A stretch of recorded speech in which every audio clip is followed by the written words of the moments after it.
All right, guys, what's up? We're here. We're live. It's been a little bit of delay. I don't think we've ever started on time. 20 minutes late. That's not bad. Welcome to another High Stakes PLO podcast. Well, it's actually a Poker Live podcast. Jungleman plays it all. He's one of the best at everything, right? But we're here. I mean, who would have thought this day would ever come? We got Jungleman on. Jungleman's in the house. What's up, Jungleman? How are you doing, buddy?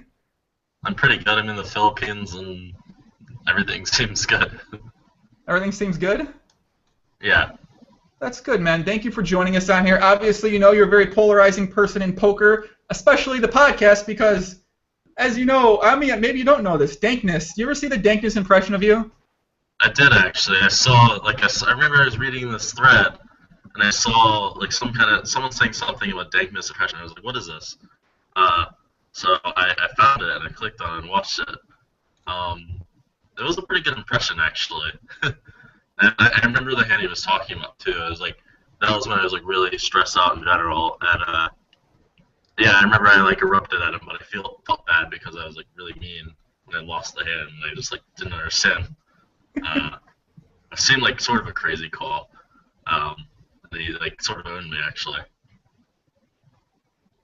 All right, the lag week. So as you guys know, Jungleman, he said he's in Thailand, so obviously the internet in Thailand, not the best internet in the world, so there might be a little bit of lag. We'll figure this out. Do you have the YouTube page open as well, where the comments are open? I don't have the YouTube page. Okay, that's fine. All right, well then it'll be fine. It might bring the delay. So you called up to get a cord for the laptop? Yeah. Okay, cool. All right, guys, as you know, we're live streaming this. Comments, questions. There's going to be a lot of comments, and so I'll try to get to some comments. Obviously, I put it on Twitter earlier to ask some comments, and I got a bunch of comments. I got a bunch of questions. I don't even know where to start, Jungleman. What are you up to these days, man? Are you doing some salsa right now? What's going on with you? You know what? I actually, ages ago, I wanted to do salsa, but it's impossible to do salsa when you're hopping around all over the place. And now there's this point where I wanted to do a bunch of random stuff that I think would be cool, and then there's at some point it switched again towards. 1 second. Do you mind if I get that? Yeah, go ahead. Go ahead. Hello? Jungleman's taking a call right now. Might be. He's with his girlfriend right now, so can't be a.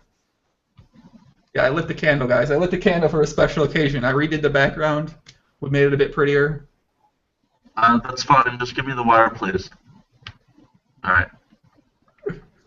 The hotel is trying to hustle me out of 500 pesos for this wire connection. Yeah, that's what's going on right now. 500 pesos is $10. So I mean, all right. Yeah. So basically, I'm doing a lot of poker stuff and starting to do some business stuff and doing a little this and that these days. And apparently, I'm in the Philippines, going on random trips and things like that. Well, so you're with your girlfriend right now in Philippines, right? Yeah, she's in the room. Hello. Oh, hello. Hey, how are you? Hello. Good. You? I don't know what you just said, but I'm good. Thank you. Guys, I'm gonna pour a drink right now. You know, special occasions we gotta pour a drink sometimes. So, Jungleman, you drink? Are you a big drinker? Do you like to rage? I drink sometimes. I wouldn't say I rage that much, actually. If there's a party and it seems like it'd be fun, I'd go to it. But I don't really like getting drunk. I just drink a little with friends. And, a little bit. Let's leave it at that. Were you raging that time you took a photo? Were you raging that time you took a photo with 3 black women? Yeah, I was really raging. I was on ecstasy actually when I took that photo. You know what? It's really weird because when I go on ecstasy, I end up taking photos of black people too. I'm not sure if that's something you get excited and what the fuck is with this tequila cap? I can't get this thing off. Oh well, whatever. But yeah, I can relate. Jesus Christ, I'm throwing tequila around. I'm trying to pour tequila in this thing right now. Trying to have myself a nice drink during this. It's late. All right, so let's get into it, Jungleman. Where do you want to start here? We really got so much we can talk about. Well, let's talk about the. I can't hear you right now. What'd you say? Go ahead. Okay. You can hear me? Say it again. I said you can hear me properly? Yeah. You were saying something and I couldn't hear you. Oh, it's okay. I was talking about where we're going to start because there's I feel like I could go like 100 different directions. So last podcast we obviously had Fedor on, Crown Up Guy, which is the reason this. I feel like this is the reason this podcast kind of happened. So you made a great tweet that I totally potentially agree with, but you said that how did you word it? You worded something about you didn't mind if he danced with your girlfriend, right? Well, yeah, I mean, it doesn't really mean anything, in my opinion. You just wanted to dance with her. Actually, I think he was dancing with her, and then at some point he like realized she was my girlfriend, and then was all apologetic or something. And I said, "It's fine, you can dance with her." And I was like having a conversation or something. I don't even remember.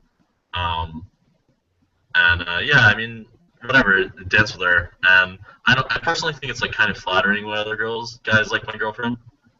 I don't. Well, lately I've been getting more jealous for because of certain things. But yeah, I mean, before especially, I just always thought it was cute.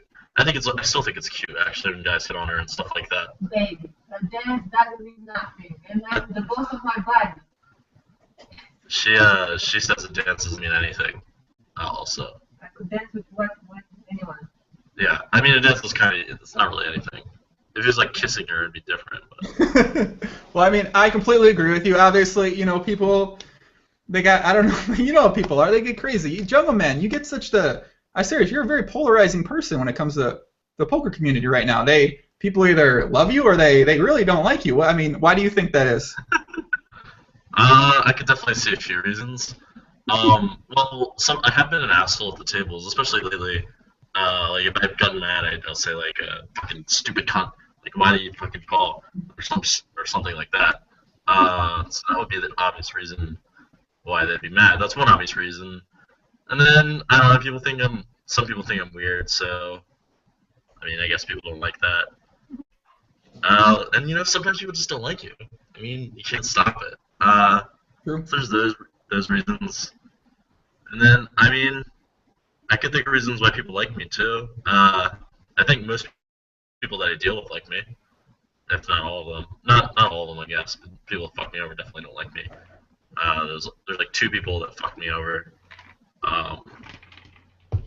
who, like, outright fuck me over. There's, like, a few people that I could think have, like, real reasons why they wouldn't like me. Okay. Do you have, like, examples? No, I mean we don't need examples. That's okay. I mean it was just I'm reading the comments and the comments are distracting the fuck out of me right now. But someone said something about I lit a candle, so I haven't lit a candle in maybe 3 months for a podcast. But special occasion, we're drinking. I lit a candle in the background. Someone said they hope the candle breaks on the box and sets the room on fire. I prepared for that, guys, because I was like I want to put a candle up, because the candle means candle's special. Like setting the fucking mood right now. So I got 4 things of water, and if it breaks, we're going to throw the 4 things of water. I'm going to use my spirit hood. I'm going to put the fire out with the spirit hood, and we're going to be fine. So we got that okay, guys. We'll be okay. You got a great candle game, I have to say. You what? You got great candle game. Oh, thank you very much. I mean, it's not too hard. You just take a candle and you pretty much light it. Someone said the stream's lagging. It's like in the corner. Yeah. Can you take your video off for a second? Or actually, I can take it off for a second. Okay. I'm going to see if this works a bit better because a lot of people are saying there's a bunch of lag, and it's probably just because your video connection right now. Okay. So let's hopefully when the wire cable gets there, we'll try it, and then yeah, I'm going to play it back. You guys know we're live right now. Sometimes when things happen. Oh, so the video is lagging. I don't give a fuck. I'll put the video back on. But yeah, people that are watching the stream right now, there's a little bit of lag when you speak, so they're getting a little upset. But you guys can listen to the audio. The audio is not lagging. It's just that the video's lagging. Whatever. All right. Why does Jungleman hate Viffer? Do you hate Viffer? It's definitely getting to that point. I go like in between. I don't usually like. Well. With him, like, I can't tell how much I hate him. He is very hateable. Let me tell you though. Yeah, if he doesn't pay me this challenge, which actually that's probably the case right now. If he's the guy who's like posting all that bullshit on the forum, then I'd probably hate him. But I think it might be someone else. I mean, if he's that guy, I'd definitely hate him. Yeah, So, I mean, the guy is a straight up scammer. when he says that guy, he's talking about Private World, of course, who's been posting in news, views, gossip about. I actually messaged Private World to come on a podcast. I was like, "Do you want to come on a podcast?" And he was like, "No, thank you." I'm like, "Okay." I was just curious who he was. I wanted to see. Like, I actually haven't read the thread he's posting. So he's saying not positive things about you. Is that the case? Well, he's making a bunch of shit up, basically. I don't really want to go into too much detail about all the things for a variety of reasons. But he's just like sort of full of shit. And there's like some truth to some of the stuff he says, but it's like 80% bullshit. Basically, he's just like, I think he's just fucking around, basically, more or less, and he just doesn't like me. This guy's crazy. Private World. I mean, who did somebody say they think it is? This is a name that was thrown to me. Obviously, there's gonna be a lot of people watching this. You don't got to take this as a truth. Someone said a name to me, Noah Boken, and I have no idea how much that truth that might be behind it. But that was a name that somebody said to me. I'll bet anything in the world it's not Noah. It's not Noah, basically. It has to be some kind of. It almost like. There's a real high chance it's Viffer. There's some chance it's someone else. I would lay like 3-1 it's Viffer or something like that, or I'd take 3-1 rather. Yeah, I would take 3-1. I'd probably take 2-1 actually. And then there's just not really that many people it could be. It's some like someone who's been around for a while, and you like not really in the loop these days, and they have like sort of a clue, and they just like to fuck around and say bullshit. And probably not a nice person. And Viffer fits all those categories.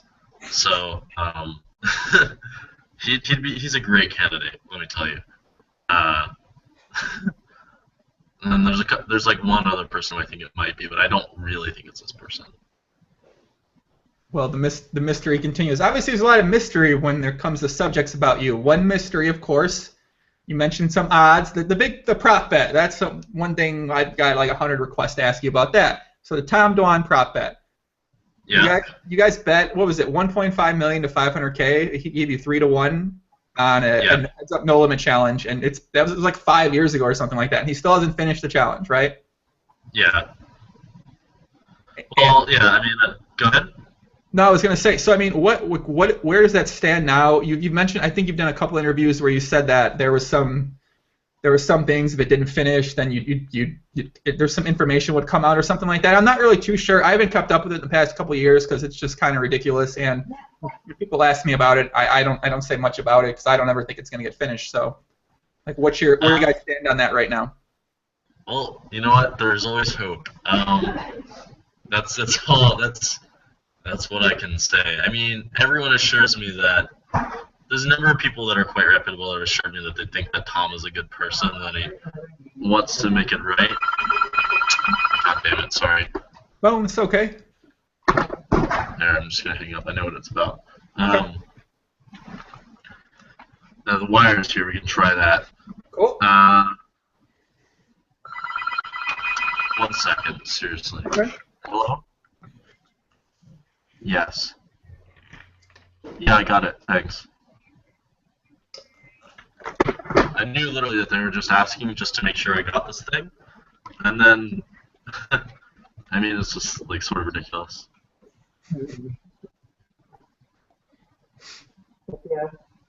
There is. All right.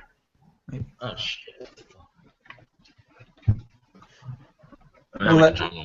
We'll let Jungleman get this sorted out. Sometimes you might have to reinitiate the wire on the internet, so like they make you click some accept button or some bullshit like that at the hotels. Okay. Do you want to pause? Do you want to continue right now, or do you want me to pause and try this thing out?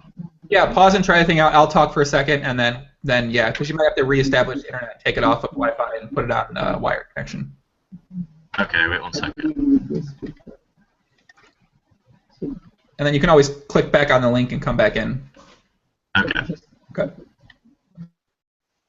All right, guys. Jungle's taking a break. He's trying to get the wire connection on. Hopefully, actually, you know what? I just realized I'm on Wi-Fi right now. Oh fuck, that might be it too. Hold on, I'm gonna put my wire connection in too. Where the hell did it go? I'm an idiot. That could have been me. Whoops. I'm gonna laugh pretty hard. It was actually my internet. Could have been.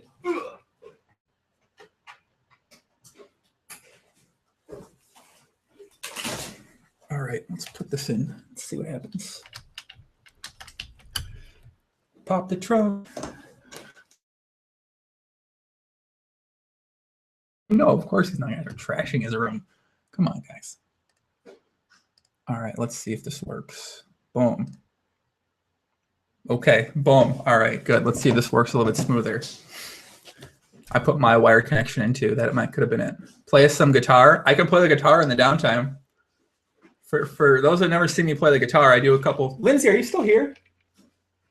Lindsay. We have a person in the house right now. Lindsay, are you still? Do you want to come say hi to the live stream? Oh God. You can come say hello. Just say, pop in, say hi. We're on a break right now. Oh hi. Hi. That's all you want to add. All right, Lindsay's helping me prepare some food. Yeah, correct? I finally found space for it all. Oh, thank So you. I'm set through Friday. Thank you. You're Hopefully, welcome. I can start putting on some weight here. Yeah, there's plenty of food. Hopefully. I know, right? I'm very excited. I'm ready to eat right now after we get off this. Yeah. All right. Are you leaving now? Yeah, I'm gonna pack up my bags and head out. All right. Gracias. Not a problem. See you later. All right. Jungleman didn't bring her in. Bring your girl. That's not. She's helping me prepare the food. For you guys know, I've talked about on some streams about getting someone to help me with food, and yeah, it's not my girlfriend. Come on, it's my friend's girlfriend. Jungleman, you in the house? Yeah, he said he danced with you. He said you're pretty. Jungleman, the people in the live stream want to see your girlfriend. Can she come make an appearance? That's ironic that you just mentioned that because she said she's willing to once she puts some makeup on. Oh. See you later, Lindsay. Bye. All right, so we're back, guys. We both plugged in. I actually realized I was on Wi-Fi as well, so hopefully we'll both be better now. Huh? I said I was also on Wi-Fi as well, so hopefully we're going to be better now. Okay. All right, cool. So let's get back into it. So we were talking about the Durr situation, and so what's the deal with that? Where does it stand right now? Is it ever going to get finished, or is it? Like I said, there's always hope. You know, it's real. It's gotten a little complicated now. But it appears basically Tom's had like disaster after disaster happen to him, and he doesn't exactly like on the list of things to do. Durr Challenge is like one of the least things he wants to do, but he feels like he's obliged to do it, and so he rationalizes. I think he just like rationalizes that he's always got something else to do, and then he like legitimately has like had disasters happen to him of sorts that I don't know if they're his fault or not exactly, or if he's done something stupid or whatever. But like now it's a new disaster, and now I just have to wait some more time before Tom gets out of his latest jam and has some money or whatever. That's like one of the problems he's got, from what I understand. And yeah, he's not even responding to my texts or phone calls. I assume because he can't even say anything good, and he just won't. I mean, he's like private, but he also doesn't want to. There's not a whole lot he can really say. I think this is my interpretation because he doesn't even talk to me directly. It's really frustrating. I have to like tell his friends, hey Tom is, or say talk to his friends and say, oh my God, seriously, hello? Huh? I'm fine, thanks, bye. My phone call. Tell them not to call me anymore. Frank, man. Yes, I got it, thank you, bye. That was they're confirming that I got the cable wire again. Sorry about that. It's okay. Yeah. There's not a whole lot to say. he's just been completely missing. I mean, he doesn't respond to me. He doesn't talk to anybody. He's just very difficult to deal with. So what? I mean, you mentioned he's been getting in some disasters. You know, is it he's disastrously down a lot of money at playing in the untracked Macau games, or is he like? Are there any? Well, there's a few things. I mean, like, I can't talk about these things like that much because there's a few things that are definitely like that I can't exactly talk about. Hmm. Like one thing obviously was something related to losing his Full Tilt sponsorship. Apparently, he had some very good reason why that happened. He had a problem with Full Tilt, which apparently is a legitimate problem. I don't think I should talk about it in detail, and that wasn't directly resolved. Although I found like a way to get around that by playing the challenge on another site. So that's not really an issue. So there's that, and then I'm pretty sure he's losing right now in the Macau games. I don't think liquid-wise I don't think he's very liquid, but I can't say for certain. That's just my speculation, and I have a lot of reason to think that. And what else? I mean, the latest thing it has something to do with the sports betting thing, but I don't know exactly his association with that. But I understand he he may have some problems related to like that sports betting thing with Paul and Richard. I have a couple details, but I don't think I should disclose them. Well, it sounds like paying you back or finishing the challenge against you might not happen for another 55 years, man. I don't think it's ever gonna happen. It's gonna be. It definitely seems like it's gonna take a couple of years unless he wins the main event. I think even then you'd still be hurting a little bit. Yeah.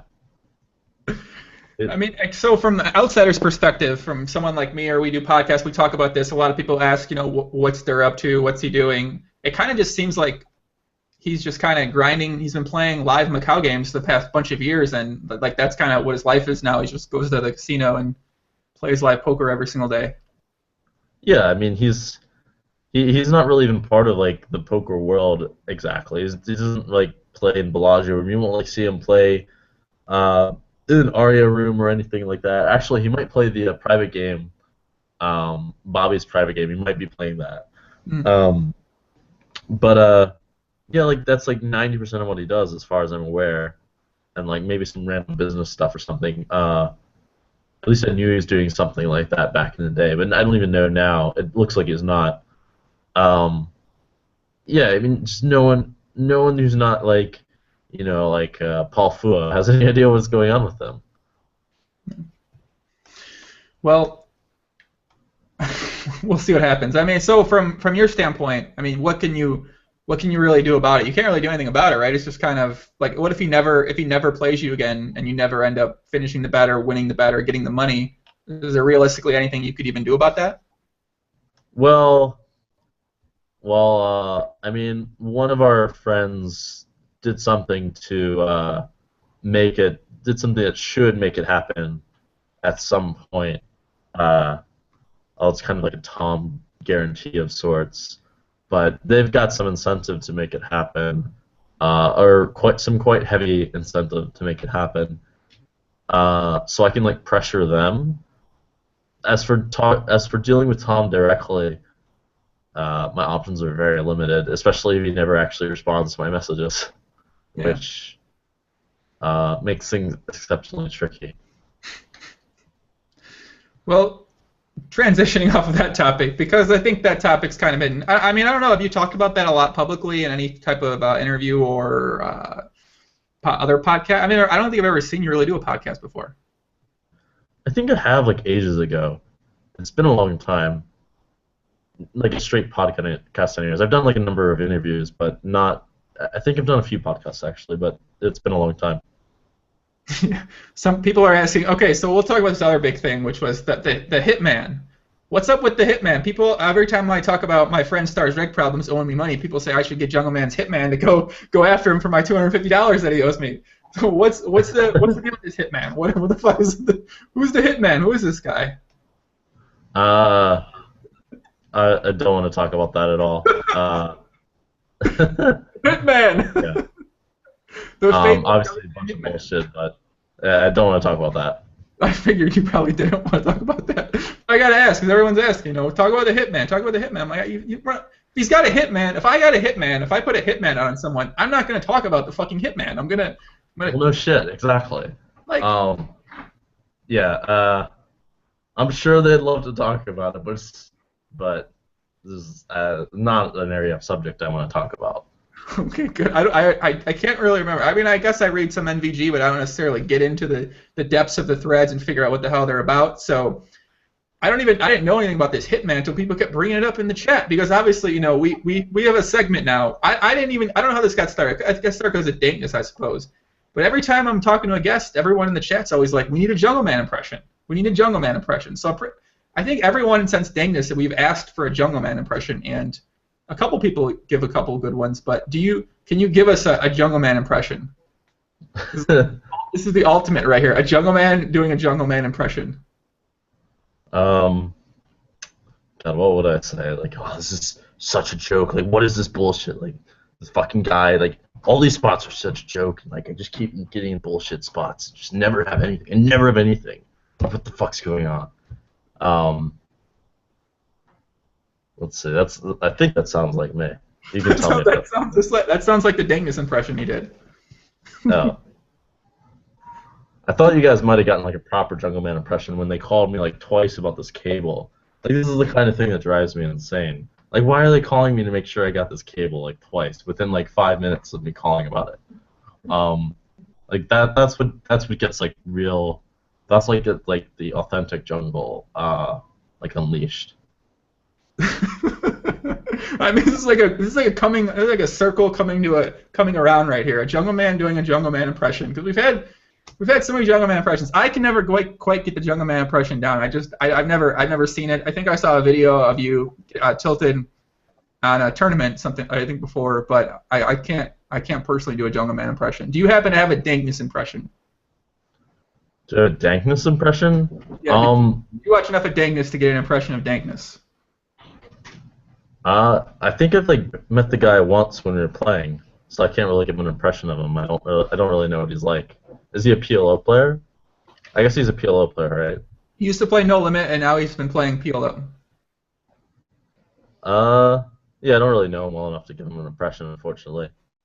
Can you give us a WCG Rider impression? This is going to be the new trend. People are going to ask for WCG Rider impressions now. But you can definitely give us a Doug impression. Come on.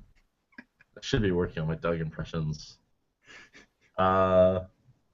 I have to think about how I do this.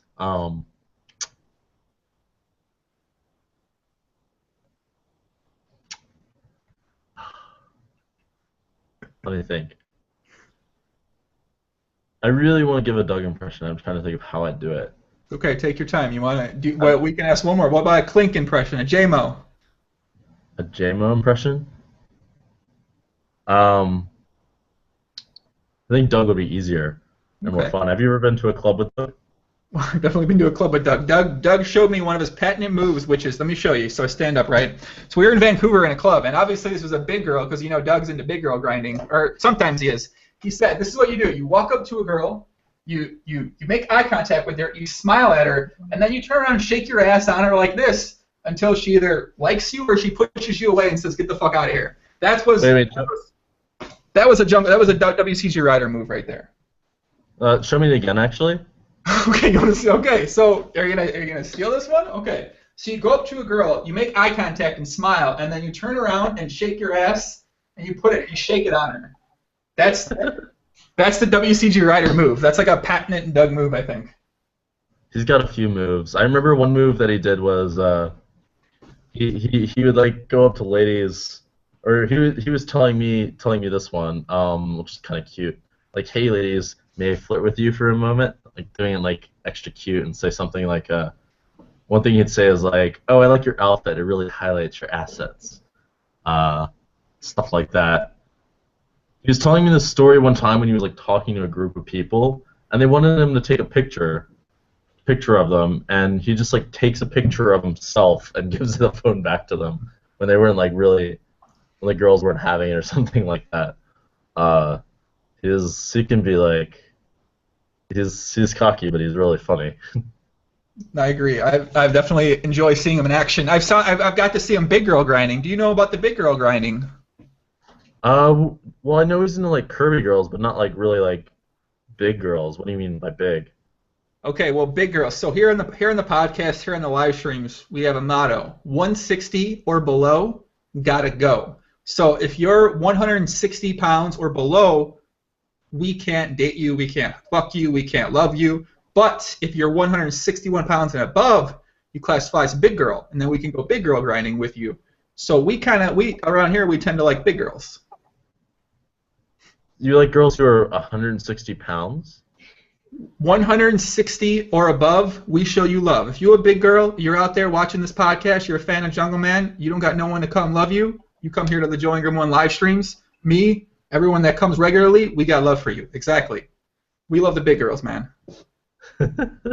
I was not aware of this. It's called 160. I could see like 120 or like 130, but like 160, a little. For me, that's a little pushing it. I don't know about 160. I like the medium-sized ones. So you're more like a 120, 130 or below. You like the 130s, 120.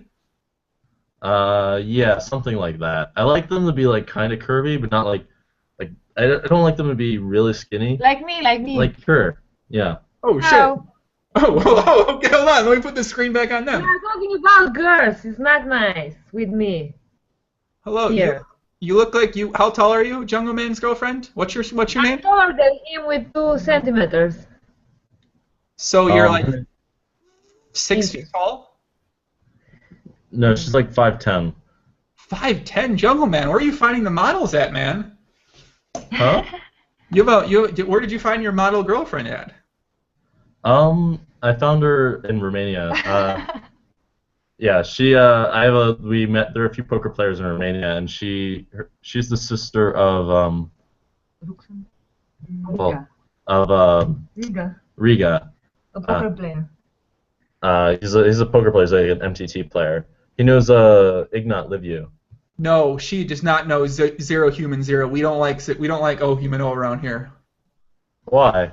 We hate Oh Humano. It's a sad story what happened to Oh Humano. He was no limit guy. He came over to PLO. He lost most of his money. It's a sad story what happened to that guy. But we don't like him, man. Whatever. Okay, so she's a sister of a Romanian poker player. Yeah. I see. Well, we can wait. We're getting her camera again. The people, the live stream really enjoys you, Jungleman's girlfriend. I'm sorry. What was your first name again? Loredana. It's Lori Lori. for sure. Lori. Yes. Okay, Lori. Nice to meet you. You definitely look like you weigh potentially 120, 118, 106. You're 5'9". You got to be a little bit heavier than 118.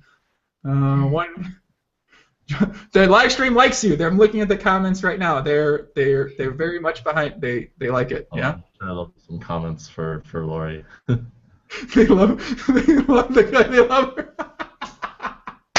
This is fucking awesome. Okay, they definitely like the girlfriend for sure. Yep. Crown Up guy was a lucky guy. He got to share a couple minutes dancing with your girlfriend. By the way, I want to shout out to Jonas Wood, who's a friend of mine. He's an artist in Los Angeles, and he's kind of a big deal.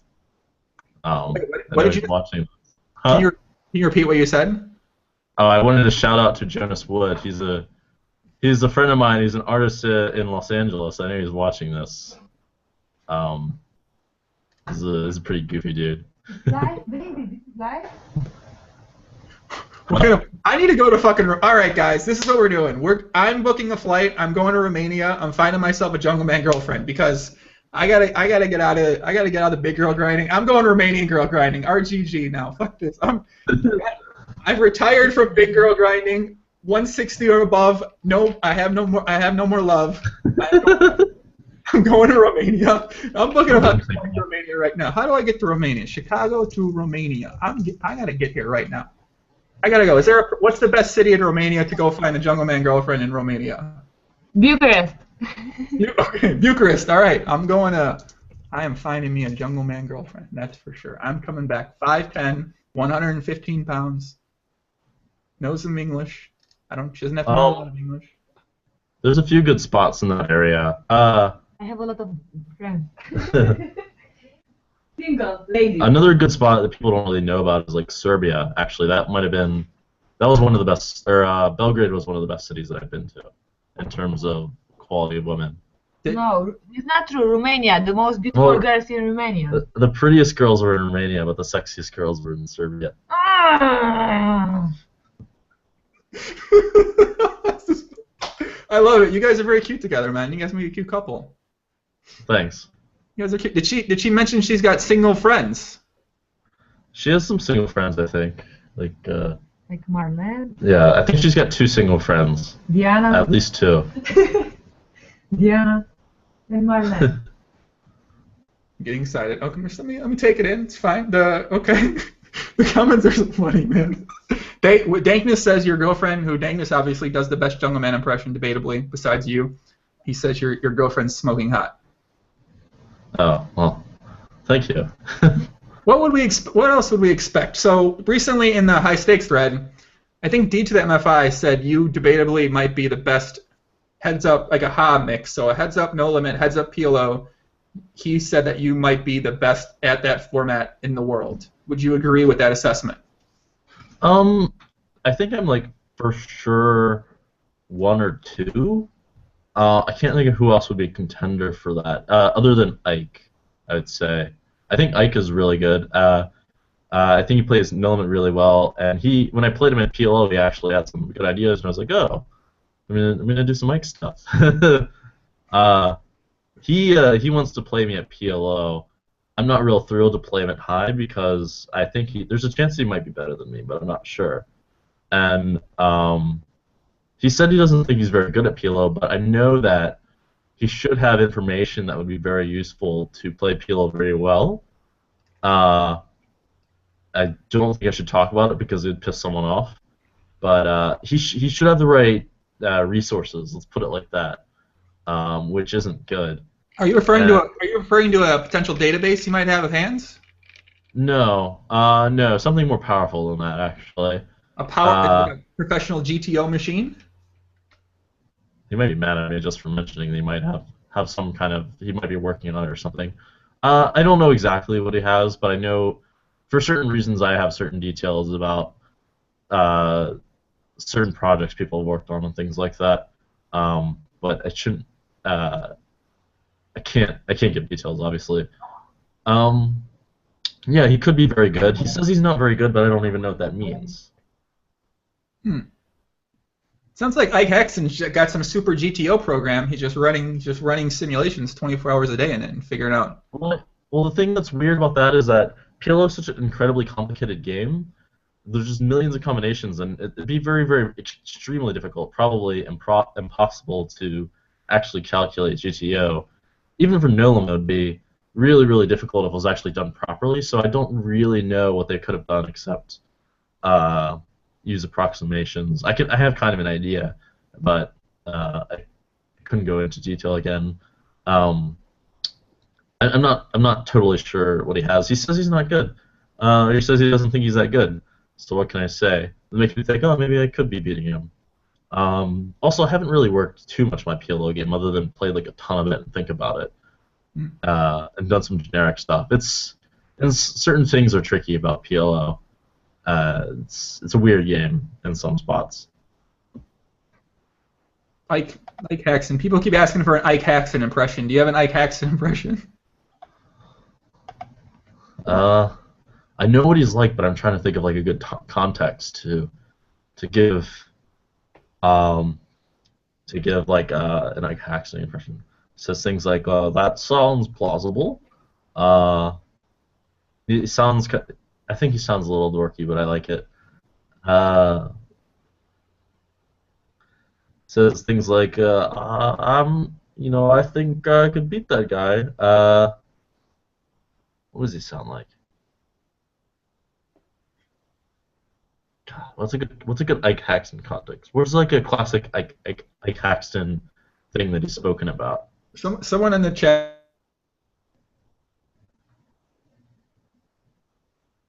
lives and breathes the word GTO and GTO, everything GTO. Uh-huh. Say that again? I just said the word GTO 10 times. I didn't say much. Someone in chat said what? Oh, someone in chat said nothing quite yet. Commenter Ike is unreal. Yeah, I don't know. Who's this guy? Johnny Stack. Shut the fuck up, man.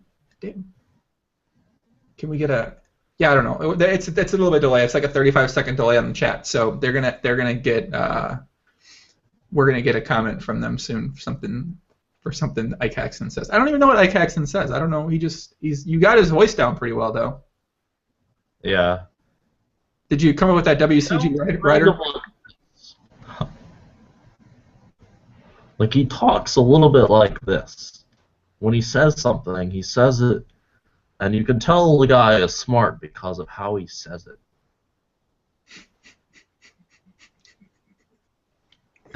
You got some impressions. I mean, you got a good Ike Haxton impression. I gotta work on like I gotta work on like the content. That's the thing. I gotta work on like a classic whatever Ike says. Everything he says is so. He never says anything that ridiculous though. That's the thing about Ike. He always says something like very formal, and he doesn't like say like fuck this guy, something like that. Or it's very rare to get him to say that actually. He won't say it in public and anything like that. He won't say like this guy's a fucking douchebag or anything like that. I might say that, but so he's like the exact opposite of you essentially. In that aspect, yeah. In that aspect, yeah, he is quite opposite of me.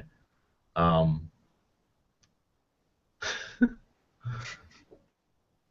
feel like you and your girlfriend have some very intense yelling matches at each. She seems like she could yell. I don't know. She seems like a little feisty. Like she could yell at you, and then obviously you might rage a little bit, and you might get in some epic back and forth yelling matches. Does that ever happen? We've gotten in some fights. She's definitely feisty. She's quite feisty. That's for sure. We don't normally fight like that because we resolve it before it gets to that level. Mm. Yeah, it's I don't know. I mean, I'm trying to imagine how the Jungleman might be when he's talking sweet to a girl. So you're laying in bed, you're cuddling with the girl. I'm just trying to think what it could be. And I'm like, I'm trying to because all I see a lot of the chat. I see the chat rants you go on, and I don't know, man. I'm trying to do. I'm gonna get a Jungleman impression for next time I do something, and Jungleman impression. We need to get Dankness back on and do a Jungleman impression in bed, talking sweet to his girlfriend because I don't know. Yeah, we have some issues. My girlfriend's talking to me. She's saying it's normal to fight. She's After 2 years of yeah. relation. Say that. Say that. She's kind of stubborn. She's You are stubborn too. She says I'm stubborn, actually. I believe it. I like you guys. You guys are cute, man. I like you two together. I didn't know much about the Jungleman girlfriend except that video where she's dancing salsa, but I think you guys make a good couple, man. You guys have been together for 3 years? 2 years. 2 years? Yeah. 2 years and 3 months. Yeah, about 2 years. Do you feel that having a girlfriend is good for your you're gonna be able to answer this truthfully. I was gonna say, do you think having a girlfriend is good for your poker game or bad for your poker game? Sort of depends. I think that actually is a good question. I think for me it probably is good. Well, it's a question. It's more a question of how much time you put into hanging out with your girlfriend, and time you put into hitting on girls or whatever if you don't have a girlfriend or something like that, or putting into doing whatever you do to try to pick up girls. I actually don't. I think it's good for you, but I'm not sure because like now I mean, I don't really like go out to clubs and try to pick up girls like a ton of the time or whatever when I have a girlfriend. Uh, yeah, I just think I probably have more time. Mhm. I don't think it like gives me much like mental game advantage or anything like that personally. Maybe it gives other guys that, Mhm. but not me. So from what I personally noticed in the past is that when I have a girlfriend, I feel like I have much less time to think about poker and focus on poker, and then it seems like it might actually affect my poker game negative. But when I'm single, I can focus a lot of my mental energy on playing poker and putting in hours and doing well. I don't have to worry about waking up at 10 a.m. to hang out with my girlfriend or something like that. So I didn't know for your experiences. Obviously, you travel a lot. I don't know how much you guys are together, so I didn't know how much that might affect you from playing like because high stakes games they run very randomly. So if you might be on a regular schedule, it might affect your potential earning potential from that by having a girlfriend. Yeah, but don't you go out to clubs and stuff and like spend like hours trying to hit on girls and things like that? Or, I mean, I personally go out more when I'm single because I don't know. I don't. Well, it depends. I go out with friends sometimes, but I have like more incentive when I'm single because I'm like, oh, now I'm gonna go out and try to get laid or whatever. Um, I mean, that can take quite a bit of time to hit on girls and stuff. Very true. Are you? What is she? Does she have something to add to that? Uh, Baby, do you have anything to add to that? Yeah, it's best for you to have a girlfriend than hitting girls in the club and to have one night stand. Well, wouldn't exactly. It's not necessarily about that, but um, You are very involved with me, I'm involved with you, so it's perfect. uh, she says better for me to have a girlfriend is what she says. Okay. Well, have your results been pretty good? You've always had good results, right? I mean, always. I guess by always I mean the past like 5 years, 6 years, something like that, right? Yeah, pretty much always. There have been periods where I haven't. I think in the start, actually, the late part of 2013, I lost a bunch. That kind of sucked. Hello? They're calling me again. Hello? Yes. Yes.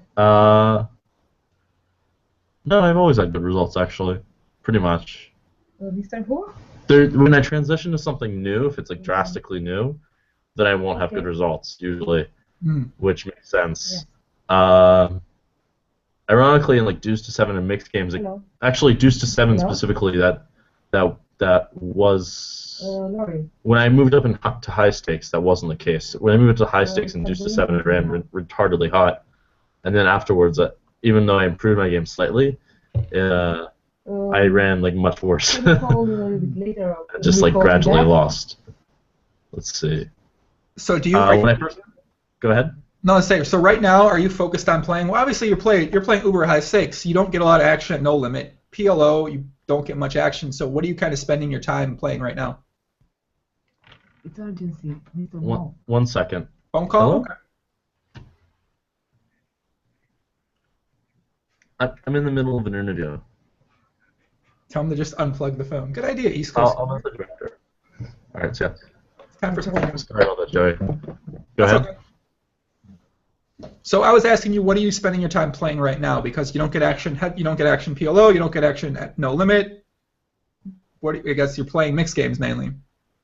I'm doing like a lot of things actually right now. Um, I think one most consistently runs is mixed games for me, which is part of the. There's not like more. There aren't more players that play mixed games, but people are more willing to play because, everyone thinks everyone's bad at mixed games, and everyone actually is bad at something, right?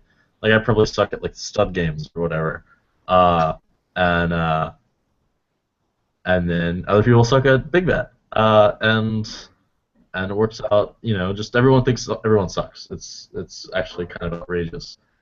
But if I get no limit action, I'll play that. I'm kind of picking and choosing, which I think is better than completely being a specialist. Even though if you're a specialist, it's easier to become really good at one thing the thing about being a specialist though is that it's the more effort you put in. I mean, there should be diminishing returns for how much effort you put in um, into a game, if that makes sense. Like to get more and more better, you need to put more and more effort into. I don't know how by. I guess it's like a version of exponentially more effort, but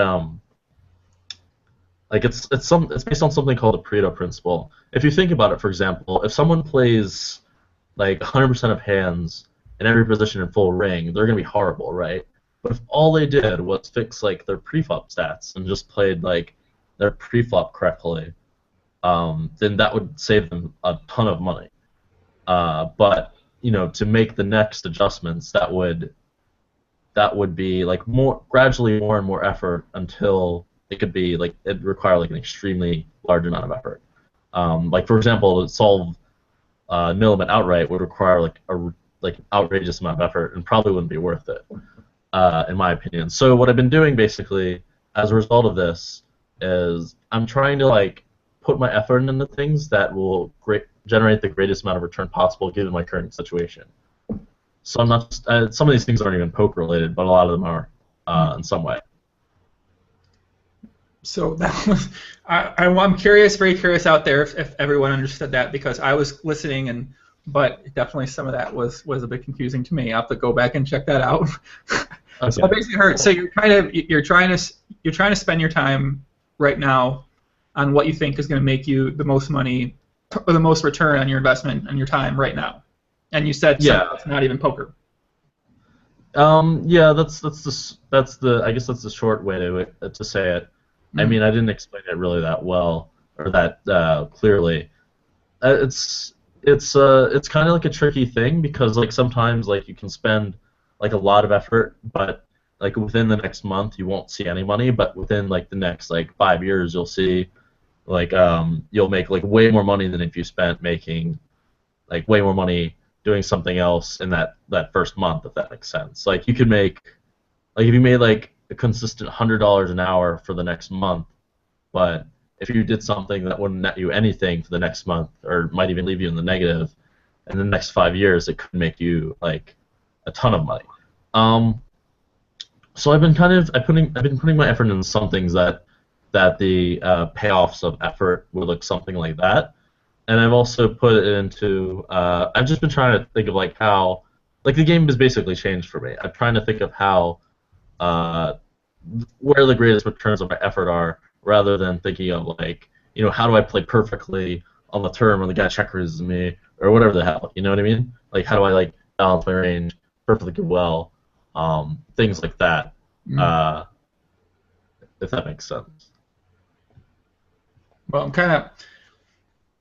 I made a comment before. I was like, I didn't really understand that. Because I have the comments open on the side here. So the comments, there's some interesting things sometimes people say. So they kind of catch my eye sometimes, and then I need to. But basically, what you're saying is opportunity cost, which I think that's kind of how most people look at it. I mean, I feel like I put I spend the most time doing what I think is going to make me the most amount of money right now. But also, I mean, I do podcasts and stuff like that too, because I feel like in the future that could lead to something as well. I don't fucking know, man. I'm so confused right now. Whatever. I'm confusing myself over here. Guys. Someone said specific example of these investments. Infinite EVS. Is there any type of specific investment you could give us? Well, I mean, I'm investing in real estate and like, well, I've invested some in real estate and some in like pieces of companies and things like that. But I've also been like trying to think of ways in which to open myself up to more possibilities for business, or open myself up to more possibilities.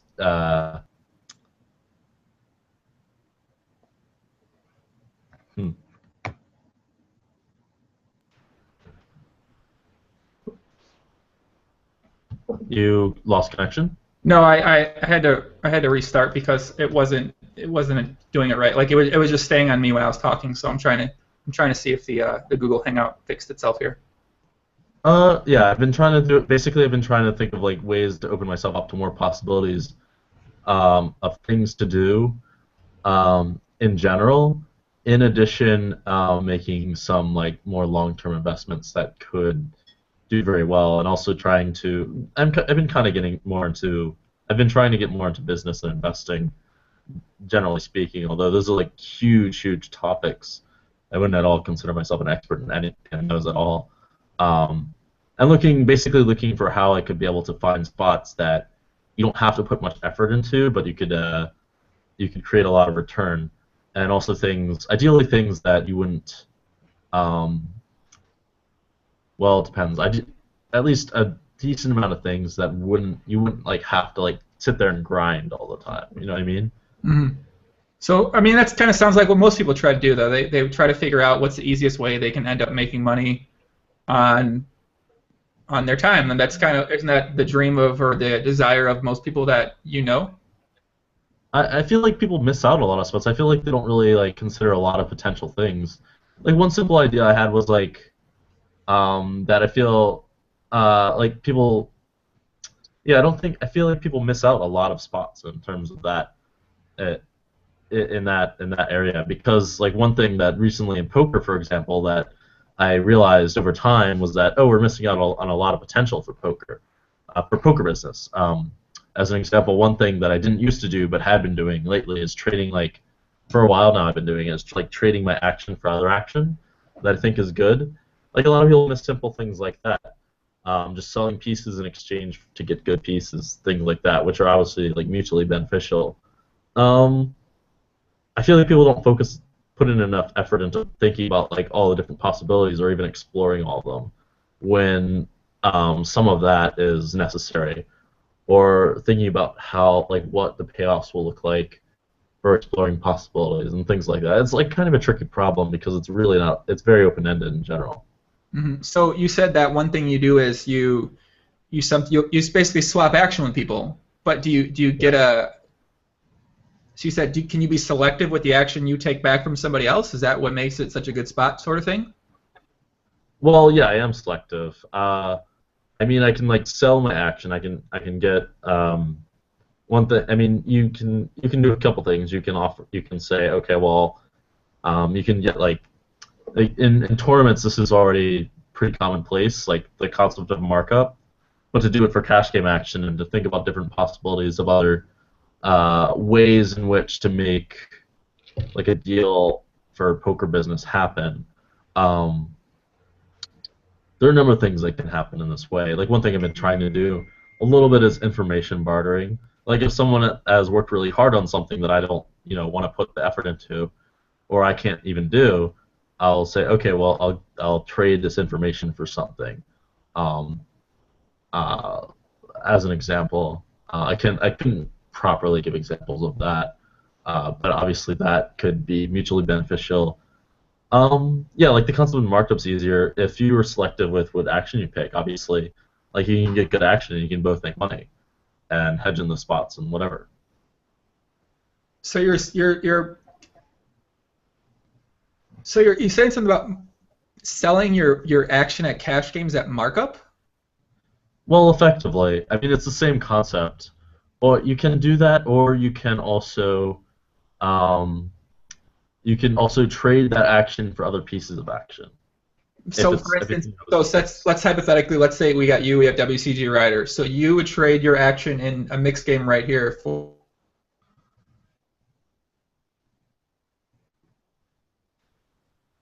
I couldn't hear you, but I assume what you're saying is correct. It sounded like what you're saying was about to be correct. Okay, so I mean isn't that like a pretty commonplace thing? High stakes guys trade action with other friends, basically. Yeah, it's pretty commonplace these days. But I feel like they like greatly limit themselves. They don't really look at all the possibilities out there. I think that people often like they get in this like comfort zone of where they're making like quite a bit of money, and then they just totally miss out on a bunch of other things that could make them money. Like a simple example is NL players only playing no limit and not playing PLO. For a long time, there was a lot of money in PLO, but they just never bothered to learn PLO, and they missed out on a lot of money. These days, PLO I think is quite a bit tougher, but I still think there's a lot of action. Just things like that. One simple thing that I did that I messed up on was I didn't examine Euro sites ages ago, and it turns out they were, I could have gotten a lot more action on them. If all I did was, I mean, it would have sucked. It would have been another issue, but if all I did was like find a way to play on Euro sites, that could have made me like a lot more money. People just miss out on a lot of potential like that, in my opinion. Just a lot of simple like things that they just don't examine all the possibilities, in my opinion, and they don't think about how they can expedite the number of possibilities they can even view. That would be lucrative. Interesting. So I'm guessing you and Doug probably talk about these types of things pretty often, or do you still talk to Doug anymore? Are you guys friends? You guys are good friends for a long time, right? Yeah, we're friends. I mean, I talked to a few people about this stuff, but I also, I mean, Doug's pretty aware of these kinds of things. He seems pretty good, like a good businessman in terms of. I think a lot of poker players are bad with business, and I've been really bad in the past, especially with handling the Dirt Challenge. I think Doug was like naturally pretty good at that. I don't think we've talked about it directly, although I think we're both kind of aware of the concepts. I've talked about it with other people and with things not related to poker to some extent. I talk with a friend, Justin Smith. Justin Smith is a friend of mine. He's like heavily involved in the business these days, and is an old school poker pro. I talk with him about stuff like this a lot, and then with some other people too, but not as much so. And then a lot of it I just think about it with myself because I feel like a lot of people just don't even like think about this kind of thing, and they also have other incentives. Like a friend of mine I know, I've talked about stuff like this with all the time, but he doesn't really care because he just wants to, in his mind, he thinks that he'd rather just live comfortably, which is fine. I mean, my goals. I mean, I have higher ambitions than, just crushing at poker, and some people don't. They just want to live comfortably and have a nice job that they have full control over, and just live a good life, which is fine. Just live a life and be content. I guess I sacrifice some some leisure for the sake of accomplishing something. I guess you could put it. So I think I'd do that more so than most people. So look, you said that you have higher ambitions than poker. I mean, ideally, so do you have certain goals that you have set for yourself right now that are, like a short-term 1 to 2 year type of goals that you'd like to potentially achieve or work towards achieving? Not really, but one thing I want to do at some point is become an entrepreneur, which might be a little tough for me. I just think it's really cool how entrepreneurs are able to. I just think it's cool how they actually like change the world. Which to me, the idea of like being able to like create like a long-lasting impact on the world is like kind of awesome in a way. I mean, it's just like something I want to do, like create a positive world effect on the world. But that's like a really long-term goal, and that's like kind of tricky to execute properly. Like I know the guys with reg are kind of doing that. I don't think they're. I don't even know what to call their association. It definitely seems like it's like putting in some real effort, and it seems really innovative actually, from what I understand. Who are you talking about right now? Huh? Who are you talking about right now? Reg. Is that the Kirk brother? Reg. You don't know what Reg is? It's like the German. It's like a charity organization of sorts. Is that the thing Liv Lorie's doing? Yeah. Oh, okay, yeah. Well, yeah, I know about that. Yeah, that's what I thought you were referring to, but I wasn't sure. Like Phil Grissom, Max Altergott, Igor Kurganov. I think Rene Garcia is running it, and there's a couple other people involved that I don't really know. Stop it. We're back.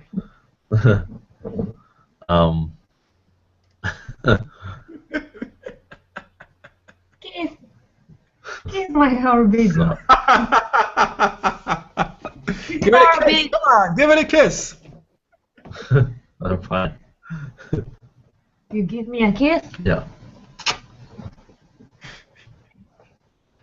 Oh, it like froze on the kiss, kind of. Huh? Oh no, it didn't. Okay, it like kind of froze on the kiss for a second. Yes, Jungle did. No, I'm not insane. No, I gotta ban this guy. I love banning people from chat. I feel like I want to. I feel like I found a guy to ban right now. What's that? I like banning people from chat on my live stream. So when someone says something, someone really like out of control, I just ban them and I'll get really excited about it. I feel like if you did a live stream, you'd have a quick ban. You'd have a quick ban hammer. If I what? If you did live streams, I think you would have your ban hammer would be pretty quick. Maybe. It depends. That may be the most effective way to deal with it. I suspect if someone's like, they're like saying a bunch of bullshit, you're not gonna like change them to. They're just gonna keep saying bullshit. Is what I suspect. It might be the best way to deal with it. I think I'd be a little bit reluctant at first, and then I don't know. If you see like enough guys just going crazy, then your patience wears thin. You're like, all right, I'm just gonna ban this guy, not deal with him. I think that's pretty much my outlook. If they say something dumb, I just ban them, and then I never have to deal with them. It's like amazing. You just ban them. It's like one of the greatest things. I mean, and sometimes it's not they're being mean. They just might say something dumb, or they say something about a big black cock and an asshole, and I just gotta ban them. I don't want, I don't really want to. I don't like those comments, man. But we're getting some great questions, some great feedback so far. They really people also think that someone said that they think you're a lot differently than what they initially, because obviously, I mean, my impression of you has changed just from having this conversation with you, because when you ask some people, what are your interactions with the Jungleman, they sometimes say, like, I don't know, they say they've seen you mad, or they've seen you, I don't know, like, there's some people that say some things that aren't the most positive things. So, I mean, I've never met you, I've never talked to you, it's just, so going into this, you kind of, you know what I mean, you go in there with an idea of what a person's like in your head until you actually talk to them, you never really know. Yeah, I've had a few things like that. There were some people that, like, for some reason I didn't like, and then I talked to them and I was like, why didn't I like this person? Something like that. Where oftentimes it was like not really rational in the first place, but I didn't like hold like a strong judgment. So as that as a simple example, I mean, I know what you're talking about, but I could see people having like valid reasons why they might not like me. I mean, I've just been a total idiot in chat for a while online. So that's a large reason. I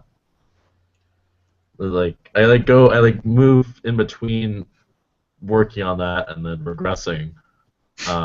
Every once in a while, just something so outrageous happens. Do you think that, you feel like you're trying to get actively better at dealing with the kind of like the rage and the chat, fuck you, mother, like, are you trying to get better at that? Is it just something you embrace at this point in time, or, what's your viewpoint on that? I've tried to get better on multiple different occasions, and I've seen like short-term progress, although it seems something that's very difficult to get rid of entirely for some reason. I think it's because there are like a number of things that can happen that are like make me so emotional that I almost like can't like not let some loose, even though I don't I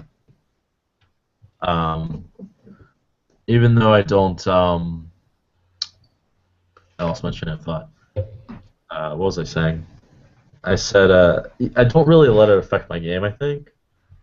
Actually, there's a certain subtle way in which I know it affects it, but it's really I think it's just because like poker's so emotional and so poker's so like there's so much variance in poker and so much stuff that can happen that eventually like some like crazy stuff happens, and it's just really difficult to control, and I like just forget about working on it. Whereas it's something that's like really ingrained. And also part of the thing is I'll like remember things that happen, and then it'll just keep building up. Like it seems like I erupt for no reason whatsoever, but it's because in my mind like a bunch of bullshit's happened for the last hour or so, which is a really stupid way of looking at it. But I think it just makes it a little bit difficult for me. I know a lot of people in the high stakes thread, they say how can he win so much money? How can he do so well if he tilts? Like, does any other high stakes player really tilt like you do? But so you saying when you kind of go on the rage chat, when you're not really tilting when you're playing. You're just kind of upset in your mind. You can kind of block the actual bad play tilt from coming into play. Yeah, I mean, I view it like differently. I think it's because I view my like the actions that I take when I'm playing differently. I view it like as sort of like the decision based off of information, whereas the fact that I'm mad doesn't really change what the decision should be. I don't really know. I just don't. It just doesn't have as much disconnect for me. I mean, there's more disconnect for me than I guess for most people. Yeah, I don't know. And also, I mean, you can like time bank, so that allows me to like cool down while I'm actually faced with a tough decision. And a lot of it's ingrained. A lot of decisions are relatively simple. So I think it's like a mix of those things. Well, I think you might be one of the only people I've ever heard of that can do that. Because like when most people when they get mad and they start chatting like that, their play usually suffers to some type of degree. So if you're able to pull that off, and I mean that's pretty sick. That's definitely not a common thing. People in the chat are asking about a Scott Seaver incident where you threatened to kill him. Does this actually happen? Is this a hitman? Is that a hitman story? Or what do you say? I know for an absolute fact I never threatened to kill him. I bet on what people said. I actually tried to get a bet on this. I tried to bet on what like Warren, who's like a media guy, he's a friend of mine, and or like Antonio or Jonathan or whatever, or what they said. But I know for a fact I didn't threaten to kill him. I just showed a lot of anger towards him or something, and he loves his Jungleman stories, and I think he loves to exaggerate them. He exaggerates on a lot of things in general. And he's Scott Seaver, so I think that's the source of this. Yeah. And I would still bet to this day I didn't threaten to kill him because I know that you can actually be liable for that. And things that are liable for, I won't do. Or things that you can be liable for. I won't do things that you can be liable for. That would seem like a smart decision to make on your part. Well, yeah. So maybe it would be smarter if I just didn't ever get angry. But you know what? I'm having mixed feelings about that on second thought. I don't know if that's a good thing or not. It's actually kind of tricky to look at. So you think it might be a good thing for you to get angry? In a way, I mean, it's not like universally a bad thing. It depends on how angry you get too. True. In a way, it can be good, but I think it's probably better to never get angry. I think. I think it just. Some people think it's funny, which in a way is a good thing, as weird as that sounds.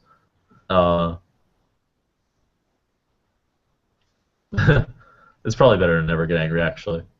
Thinking about it now. Someone keeps asking a question, and this is something I've heard from some people say. The term socially awkward. Do you think that you're socially awkward? Because I've heard some people have said that to describe you in different interviews and stuff like that. What do you think about that? This is what this girl keeps saying, Valerie Carney, probably another girl. I would say I'm pretty awkward. I don't think I'm like extremely awkward. I'm certainly not socially retarded. Maybe some people think that for certain reasons. I think that's just an example of focusing on something I am like really bad at or something, and not looking at other things. But I'm somewhat awkward, sure. Not Valerie, dude. All right, Valerie, calm down, Valerie. Calm down. Valerie's going. Okay. My friend Justin, Guard Dog, says, when you have a no limit question, who do you turn to? Is there somebody you talk to? Do you have a guy that you go to with a hand history? Not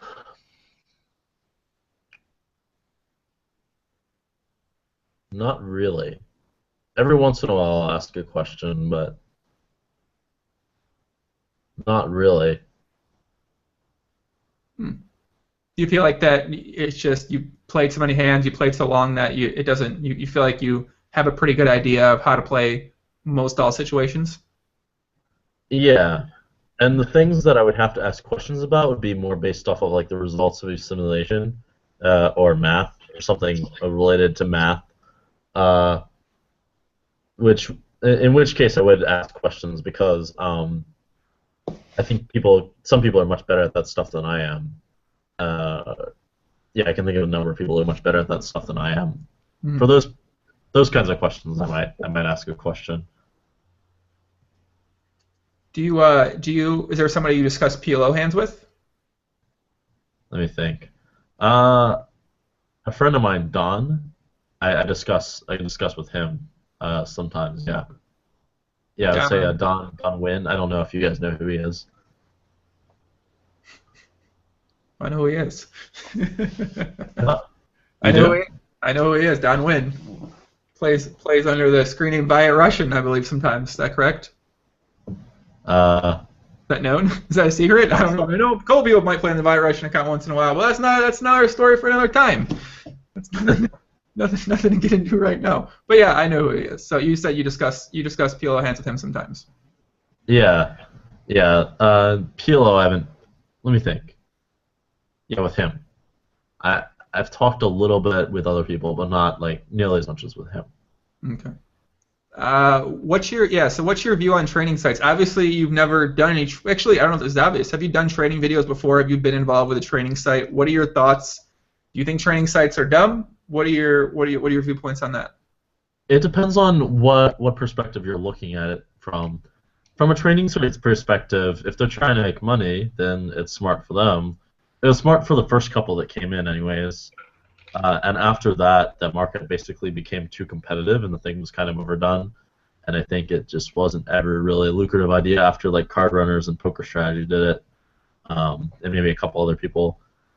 I don't think there's any money in that as far as looking at it from that perspective. I think that for poker, they're not good.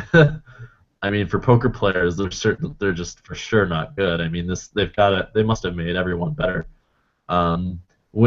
Years ago, I made some videos I think I made one for Card Runners.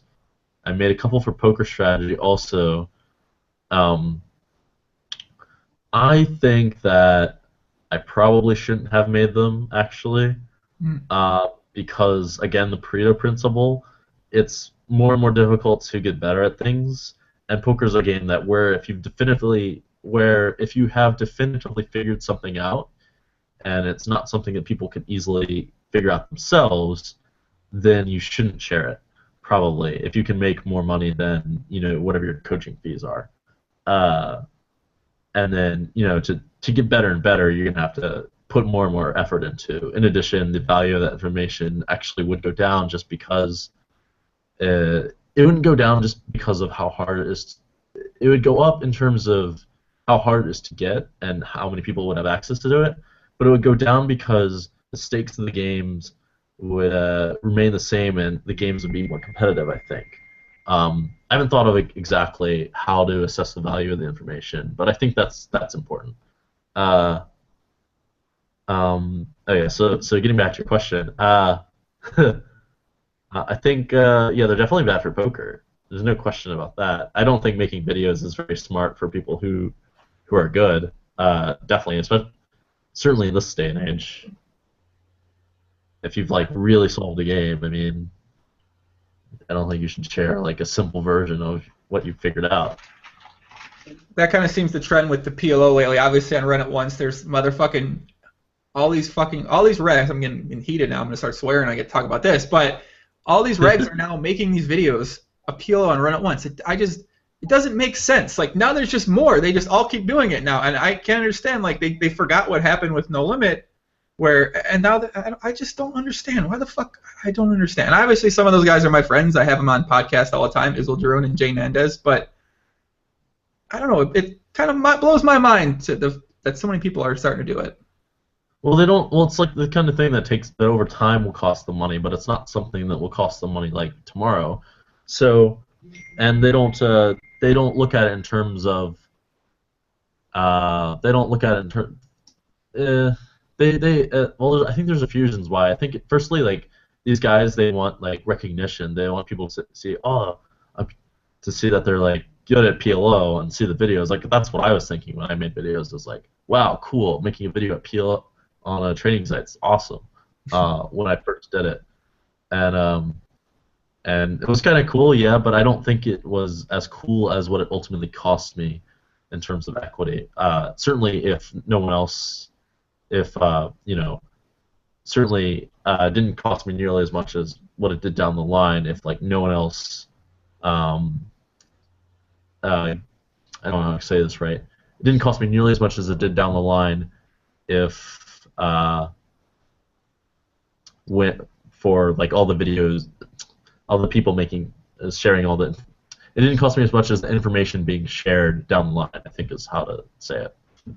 So you made your videos. This was when was this? What year was this in? Because Poker Strategy was like that's really old. 2011, 2010. Oh, okay. So were you playing? Did you make it at super high stakes, or did you make it at smaller? I made it at high stakes. I think for the Poker Strategy one, I tried to give something that would be useful, but it wouldn't give like everything I figured out. Yeah. I remember the first one. I really put effort into that one actually.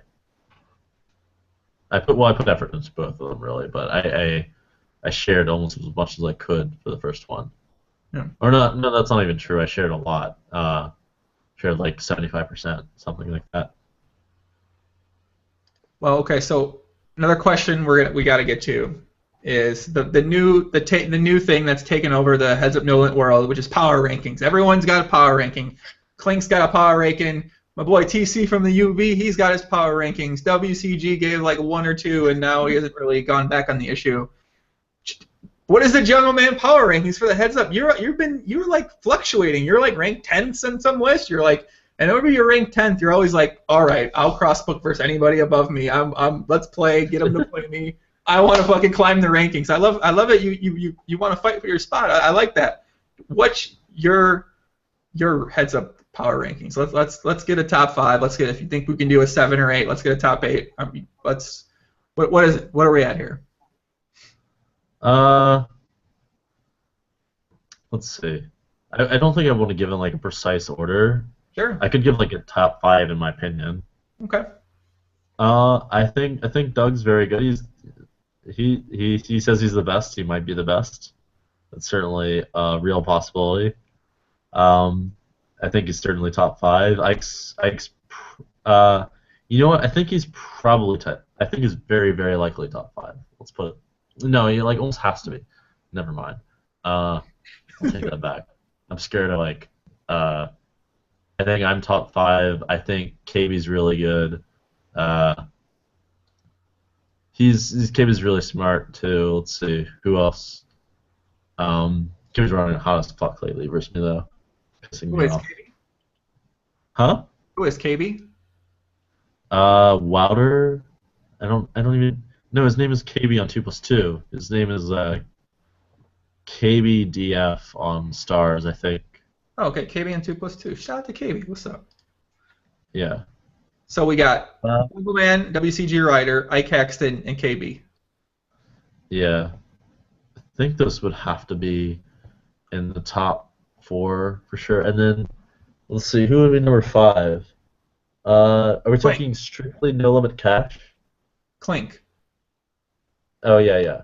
I haven't played Clink that enough, but he played well when I played him. He put me in his top. Makes me have another reason that shouldn't be relevant. Yeah, I'll put Clink. Why not? I think he's very good. TC from the UB. Where do we rank him on the list? See, I haven't played that many people enough to really say. I think he's good. He plays well. I think Pandora's Bucks did some things that were pretty smart. He seemed to play well, which would make sense given how people are rating him.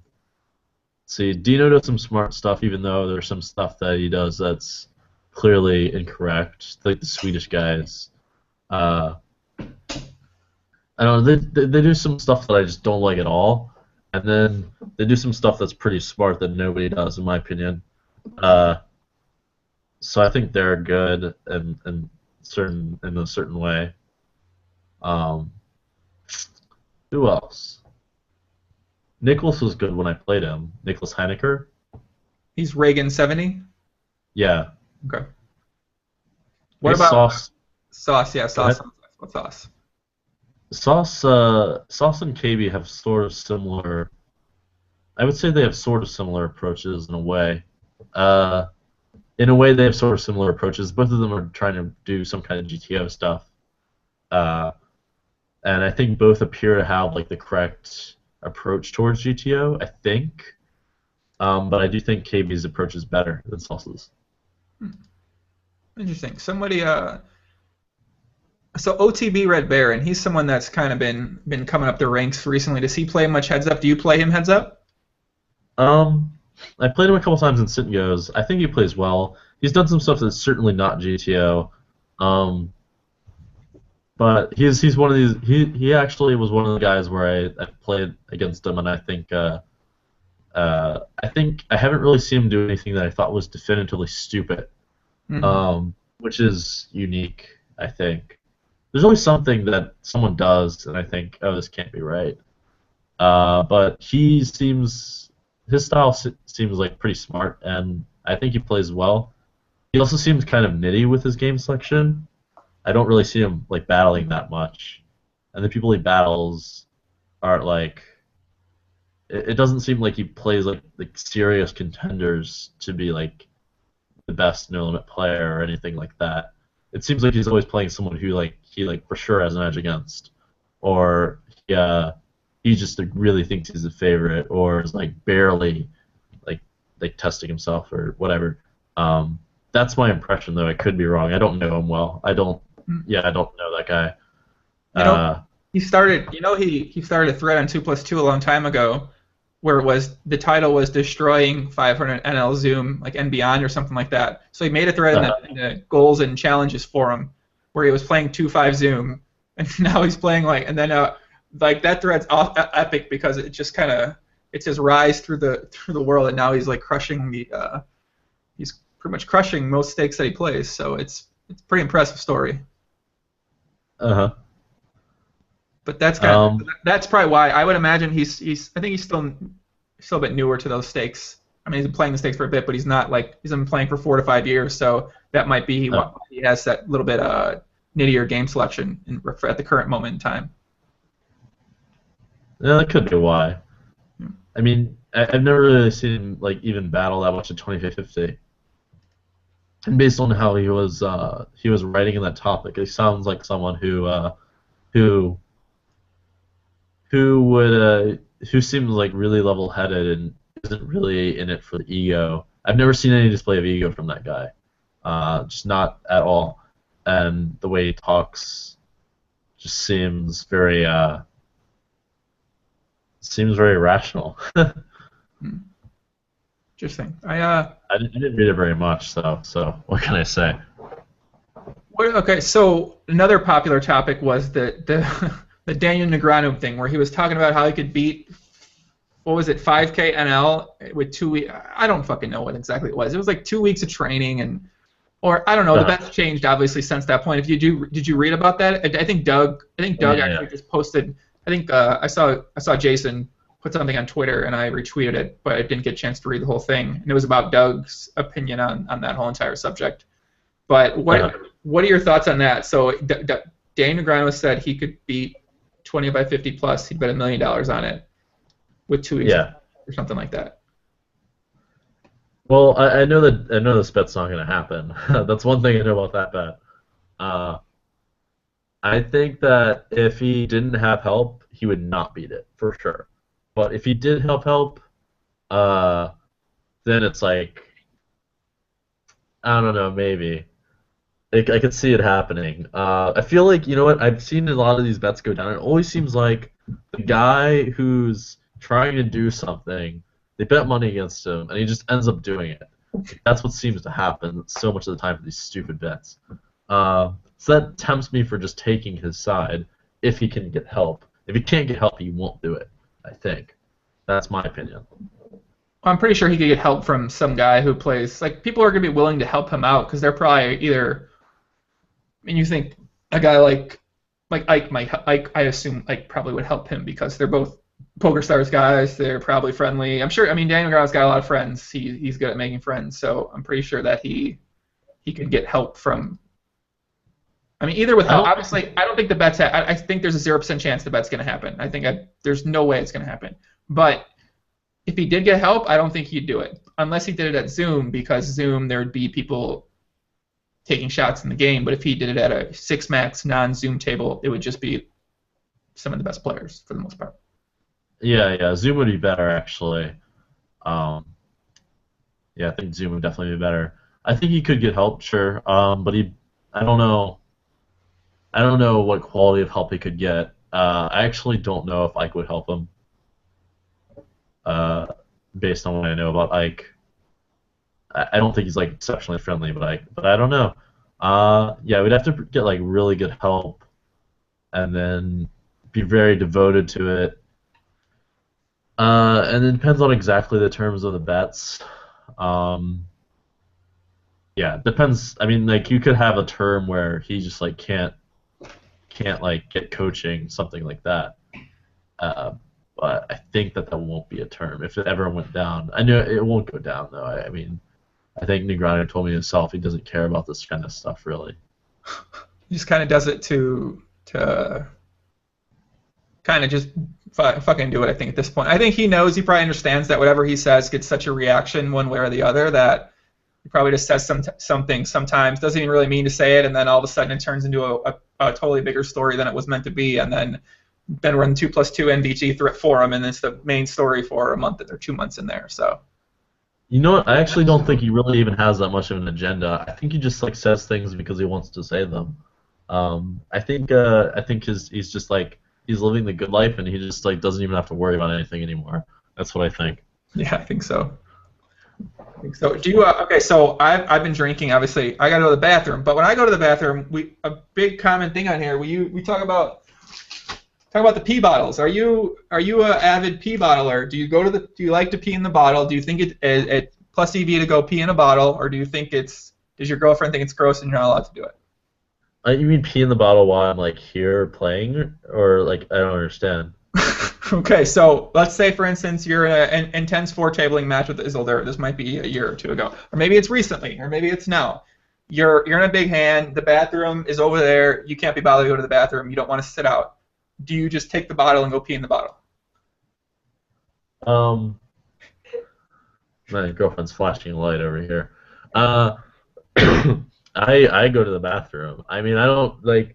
I'm a messy guy, but you know, I've got limits. If I'm not gonna pee in a bottle when I'm playing. Come on, man. You gotta. I mean, why? Going to the bathroom? That's just for the noobs, man. You can't sit out. You gotta go to the bot. You gotta pee. You gotta go. Like right now, I'm gonna be a noob. I'm gonna go to the bathroom. But yeah, man, I took you for a guy that peed in the bottle. No, I can't handle. I think that's too much for me. I'd probably have to miss or something. If I would have bet money, man. Do you know you're not in danger too? His real name is Scott? Yeah. He was a bottle peer. I remember I came over one day and he shows me like this like jar filled with his piss. It's like, oh, do you want a drink? He didn't tell me what it was at first, but I had a good idea. Yeah, anytime you see a bottle, here's my tip if you're ever in that situation again. You put the bottle up to you smell whatever you ever drink, you always smell it first. And you got to learn the smell of piss, obviously, but you don't want to accidentally drink the pee without smelling it because, you know, I don't want to sit out. I played a 24-hour session, I didn't sit out one time. So you got to use the pee bottle in that situation. But sometimes at about hour 20, you get delirious and you're thirsty. You're like reaching around. You're just like putting things in your mouth. And that's one thing I've learned over the years is that for all you guys out there that pee in the bottle, I know there's a lot of you guys out there. Someone showed me a picture on Twitter. They took a bottle and they cut the top off because they said they were too big for the hole in it. And then they had a custom-made. I don't know. It was pretty actually an ingenious invention, but for you guys that are interested in should you pee in a bottle, don't listen to Jungleman. The answer is yes, you should pee in a bottle. It's very plus EV. We actually had a new concept brought up that I'm scared to mention, but I don't do this myself, and I know you don't do this. Now, this is an extreme one, okay? I'm going to tell this to you, and you got to... It's shitting in a bag. I mean, I'm serious. It's shitting in a bag. Shitting in a bag? So when you're playing... This is what a guy, Star Trek Problems, he said that once he was playing poker, he didn't want to go to the bathroom, he shit in a bag. Now... That's insane to me. Yeah, like I'm genuinely curious out there. If anyone else shits in a bag and you think it's plus EV, please can you explain why you think it's plus EV and send it. You can disconnect the laptop and like take it to the bathroom, right? And that's way less gross than than shitting in a bag. I mean, I agree. It's weird, but it was a new thing, and I think he might have shit in the bag on the podcast actually, but. It was like a live stream. Who knows if anybody saw it? It was like 2 hours in, so I actually don't know if I don't know if anybody saw it. But someone said in this comments, if I drank my own piss. Well, I gotta be honest with you guys. Okay, one time, let me tell you what happened. One time, I just picked this bottle up and I drank it like this.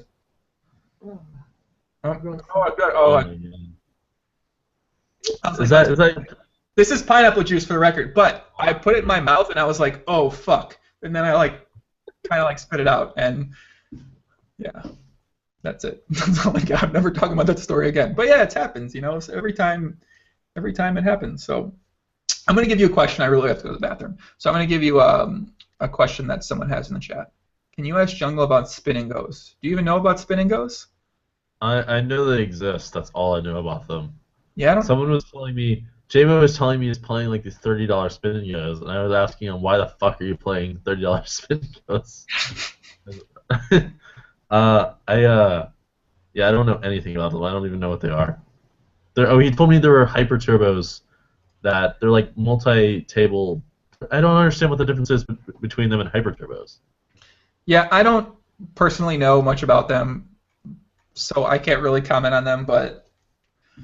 I don't know. They're like there's a big backlash to spin and goes right now because they feel like it's just a gamble fest. It's turning poker into more of a gamble. It's not actual poker being played, and it's cutting away from cash games for no limit and then cash games for sit and goes as well. So I didn't know if you were up on that information at all or not.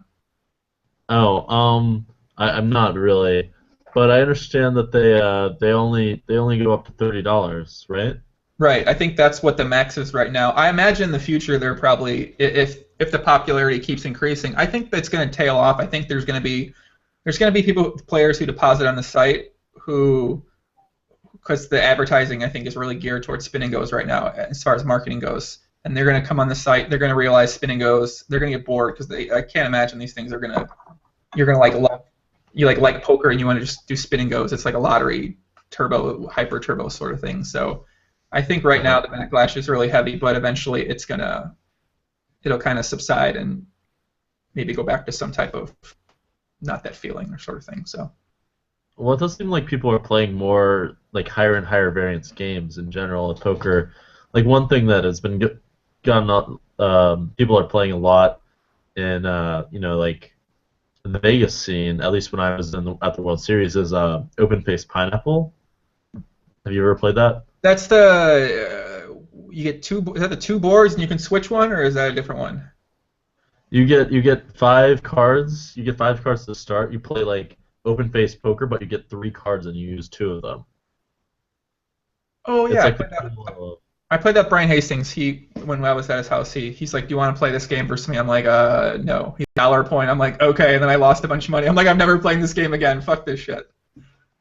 Oh well. I mean, the good news is you probably weren't that much of a dog. I mean, it's like an outrageously high variance game. It's like higher variance than PLO, than Deuce to 7. It's like straight up gambling almost. But for some reason, everyone's playing it in Vegas. I guess everyone thinks they have an edge for their own certain reason. But in actuality, most of those reasons aren't valid reasons. Yeah, I think that seems to be the new craze. I mean, it kind of. I think it might have. I don't know if it peaked or not, but it feels like now there's open-face Chinese training sites being opened up, and I'm curious to see the longevity of that game, how long it'll last. I think it won't last more than. I don't think people will be playing it after like another year and a half. I think after that I'll be pretty dead, honestly. Yeah, I guess we'll kind of see what happens. I mean, that was my suspicion that. Yeah, but I don't know, man. I haven't really been in tune with the live players, the live scene much. It feels like it's mainly live players that play it. All of my friends pretty much play PLO, so we don't really ever Oh, talk about open-faced Chinese. Oh. oh. Well, it's not really. It's not worth it. Trust me. Yeah. So what do you think about Isildur? You have a lot of run-ins with Isildur. You've played him a very large amount. What are your thoughts on him? Do you think is he good at poker? I mean, people obviously NVG and 2+2 and all the guy. He's like the biggest hero ever. But what are your thoughts on his game overall, or if you've had any interaction with him? I think he's very good. Yeah, I think he's got a lot of natural ability at poker, but he also doesn't have any discipline at all, and he also doesn't.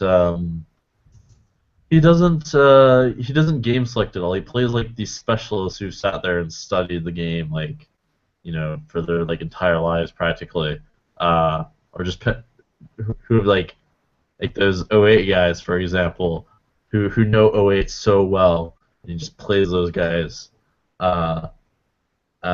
Thinks he can beat them, but it's actually like near impossible to beat them. Um, and yeah, I mean, I just don't like. He, I think he's good, but I think he lacks discipline and keeps putting himself in bad spots, basically. And I think he's kind of a little bit of a train wreck, honestly. Well, don't tell the people in 2+2 that, because they're gonna. That's their guy. I think the Victor hype's kind of. I think it's fading away a tiny bit, just because. I'm not quite sure what to talk about, but I think it's fading away though. I don't know if it's. Yeah, I think the hype all about. I think it's fading away too. Go ahead. No, I was thinking about. I'm not actually sure who NVG's current who their current hero is. Like, who's the guy? Because there's always like one guy who's always really looked up to. It was Durr for a while. It was kind of Zygmunt for a little bit of time, and then it was Isildur for a couple years, and now it's that. I can't hear you. I think his attitude definitely rubs a lot of people the wrong way. Who? WCG. Yeah. I think he's got like some fans. It seems like he's getting a lot of hype on 2+2. Yeah. His attitude's a very controversial subject. It is, and I mean, I think he just kind of he is himself though. That's kind of I don't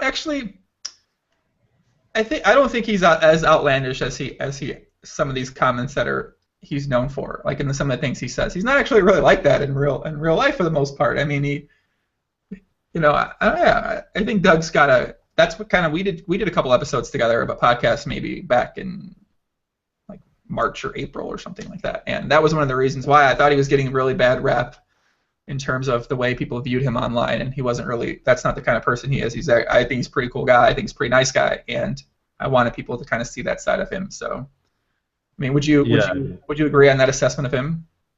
Yeah, I would say he's like mostly a nice guy. I definitely wouldn't say he's not a nice guy. Yeah, he's nice. He's certainly much more charismatic in real life than he is according to 2+2. That's very true. He's funny. He's very funny. Yes, I agree. He's definitely has he's pretty. Yeah, I miss Doug. I haven't seen him in like a year. I saw him in Chicago. I haven't seen him in a while. So, are you going to be in? What's your plans here for the upcoming future? Are you going to be in Thailand for a while, or where do you live? Do you live anywhere? Sort of. I have property, or I'm about to have property in the U.S. Well, yeah, I essentially have property in the U.S. But or no, I will have soon. Actually, I mean, I'll probably be going to Australia, and then there's like a couple other tournament events I'll probably be going to, but for the most part, I'll probably be just in Europe. Do you live full time somewhere? Do you live full time in London, or I think someone said in London? Maybe I'm not sure if that's true. I lived in London for 6 months. I lived in London and South Africa briefly, but right now I'm not living anywhere. So you're just like a nomad. Where's your stuff? Do you have stuff? What do you? I got stuff. I got some stuff. It's in my suitcase. It's funny. Yeah, you have all your stuff in your suit. What do you buy? You don't buy anything. What do you spend? You say, do you buy any cool things with the money, the millions and millions, and debatably millions that you might have? Do you buy anything fun? What's your best purchase? Best obviously is pretty subjective, but what's your best purchase and what's your most baller purchase? Technically, I bought a house in Los Angeles, but it's largely for reinvestment. I just like reinvesting. I mean, I don't know. I don't really have to buy like nice things. I just buy whatever I want, kind of. I bought some pretty. My laptops are pretty nice. I have a car in Vegas, but it's not that expensive. If I was in one place, I'd buy a sick car, and I'd probably spend money on my place. But because there's just so many things that I want to do that aren't like in one place, that I still travel around a little bit. Mm-hmm. So, what kind of car would you buy if you had the option? So, if you're, say, hypothetically, you're stuck in a place where you can actually buy a car, what car would you personally get?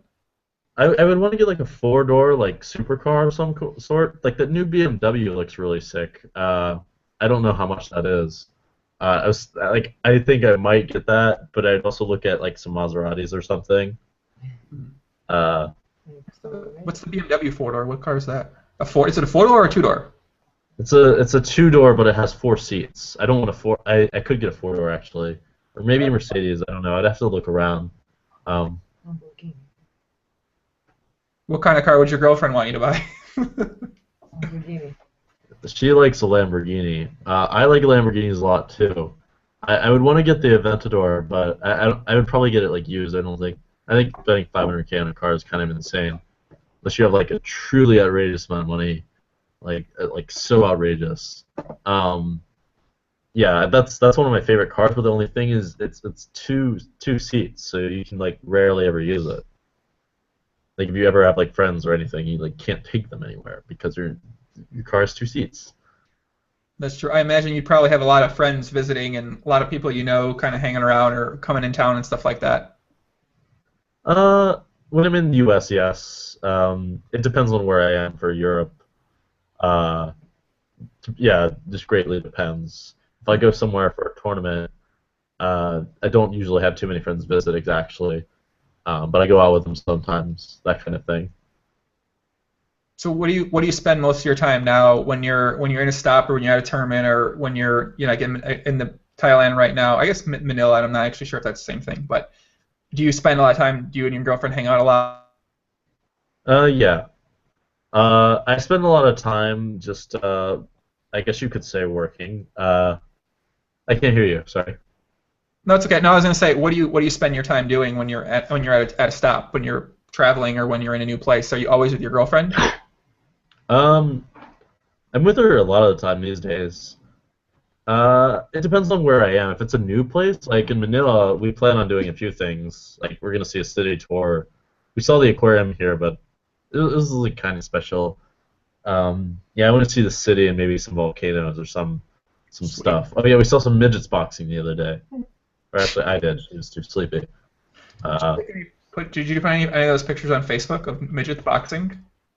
I'm so lazy. I like never post stuff on Facebook. I took a few pictures, but I need to like figure out how to get them on Twitter. It probably wouldn't be that hard actually. I just need to like connect to the internet. I'm too lazy to post stuff on Facebook. I'm so lazy about stuff like that. There was a while when I was posting stuff, and now I'm just like, whatever. Yeah. Do you? All right. Matt wants to know the shout out. I gotta give some shout outs. This is literally the longest I've ever gone without giving shout outs, but I've been in the conversation. So how long do I actually go? All right. I gotta give a couple of shout outs. Matt, what's up? We got a lot of new names here, but a lot of regular names. Daleks the Donk, the BBV King of 2+2. My boy Robert Weiss, he submitted. I'm doing this poker Life Cadet contest where people are submitting me videos telling me why I have like a team of people, like a regular live stream guest, and we're basically going to choose one player, and we're going to kind of help them get better at poker. We're going to help them better at life. We're going to help them get better at love, women. It's like this little contest, and Robert submitted a really great video. I think I retweeted that as well. We've got a couple other videos. That contest is going to end soon for you guys all listening. And who we got? Sunny. We got a lot of new names. Rems. What's up, Rems? Amsterdam. Amsterdam 123 keeps asking about. I think we mentioned that earlier. I don't even want to talk about that. Who else? Man, we have a lot of new people. Jungleman, you bring the new people to the stream, man. Rems, what's up? Jordan. Oh, now that it's coming in. John, what's up, John? Infinite EV. You asked some interesting questions, Infinite EV. I must say, you asked some very interesting things. Robert Weiss. What's up? JK. Can you ask Jungle about the time he went broke and had to work at McDonald's? You worked at McDonald's? Yeah, I did. Oh my! Were you a burger? Were you in the front of the house or back of the house? I was the guy who like put the stuff in the bag. I was really good at putting the stuff in the bag. You know, I worked at McDonald's too when I was 16. That was one of my favorite jobs ever. Really? Why? Well, okay, so I was 16, and my mom's like, "You gotta get a fucking job, Joe. You gotta pay for your $1,000 car." I'm like, "Okay." So I went to McDonald's. I was really into rap music. I liked playing basketball, and I was like, "This is awesome." So it was basically we talked about rap music. We fucked around for like I worked this job for 2 years, and like absolutely nothing got accomplished. And I met a bunch of black girls, so it was like it was like a fun job. Like I liked McDonald's was fun. You know, I got to eat free McDonald's. It was like kind of perfect. Was your McDonald's experience similar? Well, you know, we had some fun, but you know, when you're I was working full time at McDonald's for a month when I was 17. I was sort of broke already. I mean, I played live poker at like 1-2-51, and I lost like every session I played. I was like, fuck, I need to get some more money so I can lose some more sessions. And then I just really wanted a job on short notice, so I got this McDonald's job for $7 an hour,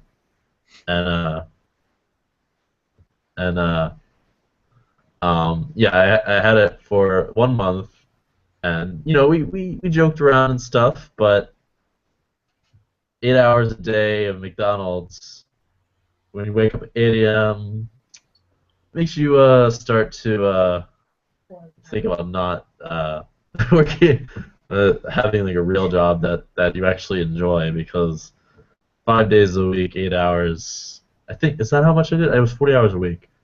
Yeah, that must be what it was. Were you not?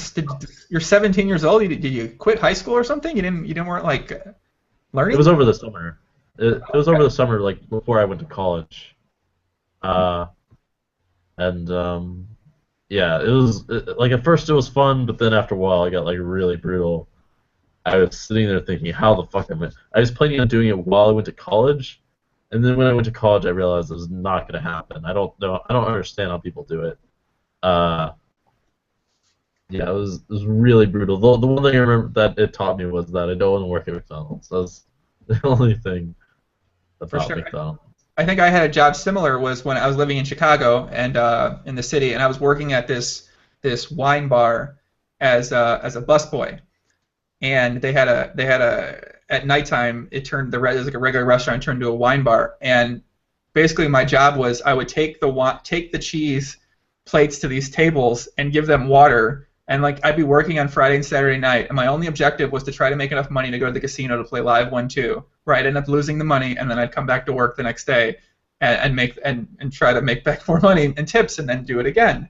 And I was like, working that job, it was just I was like, I cannot wait to never deal with these motherfucking people again, because I was like, I want to be sitting here drinking the wine on a Friday night with a girl or a group of people, and I don't want to be the guy serving them people. And that was one of the things that really motivated me to get better at poker, and kind of like that, you know, I don't want to work at fucking McDonald's when I'm XXX years old, sort of thing. Mm-hmm.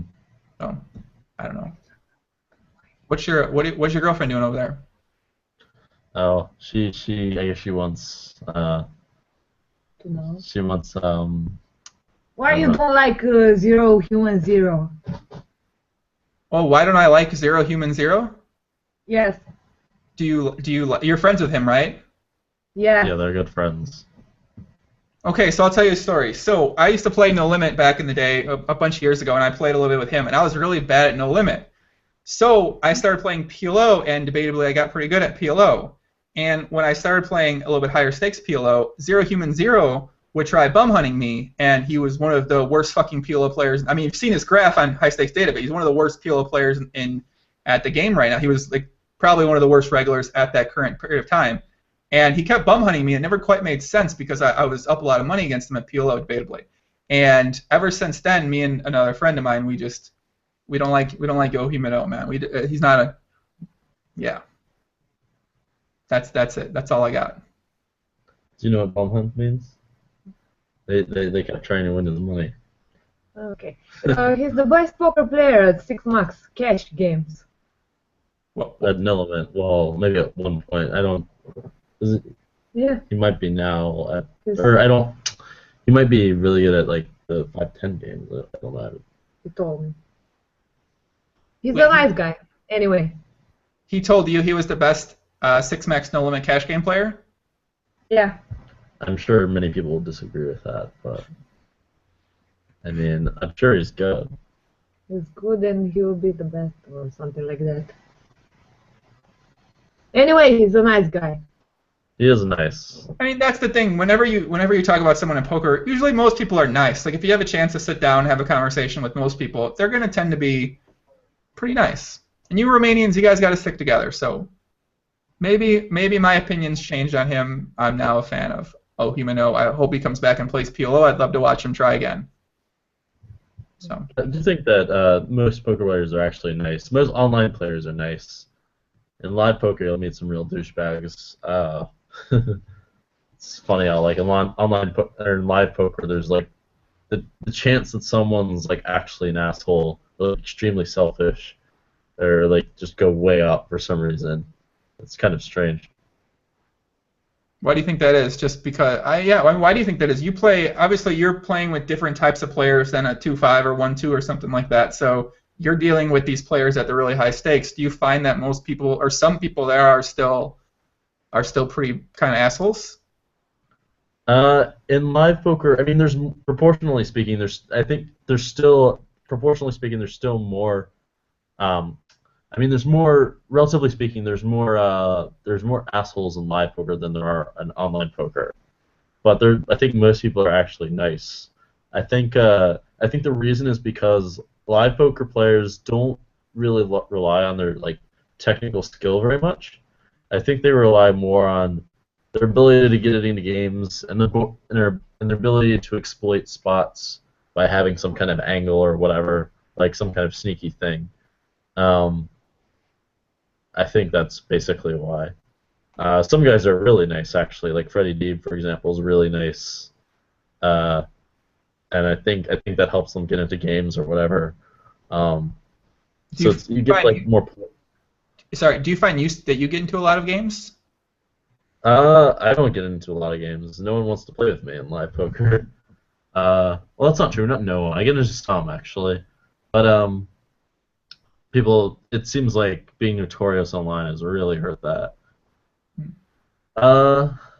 Yeah. I mean, to get invited to these things, you really do need to have the right people like you, or people think you're bad is a very good way to get into games. That's probably the best way. Well, I had Lex Feldhaus Razzie on here. I don't know if you know who he is, but he mentioned that his World Series, he had a World Series episode where they showed like 6 bluffs in a row, and he's been able to get into live games off of that like one episode for the past like 6 years or something like that. Lex Feldhaus. Oh, I don't know him. I know who he is, but I've never met him. It's interesting. I don't think that would work for like me, for example. You have to not be notorious online for sure. That's like the thing that will keep you out of like so many games, for sure.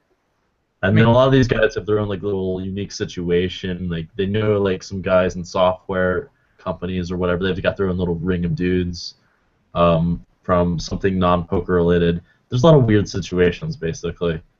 A lot of people that are like kind of connected by some form of business or other.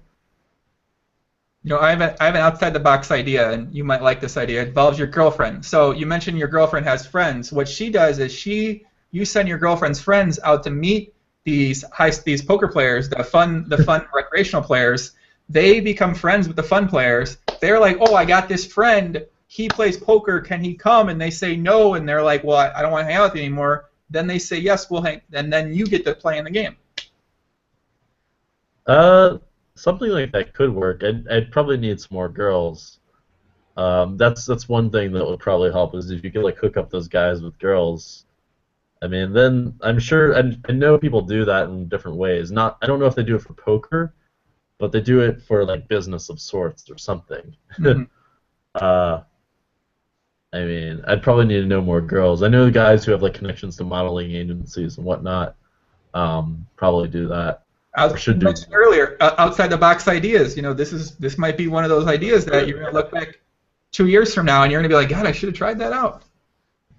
Yeah, a friend of mine was saying that he did something like that himself because I think we talked about something like that for like business, and he was saying like you can never get the girls to actually come. They were always like so flaky for some reason. He doesn't understand how people do it.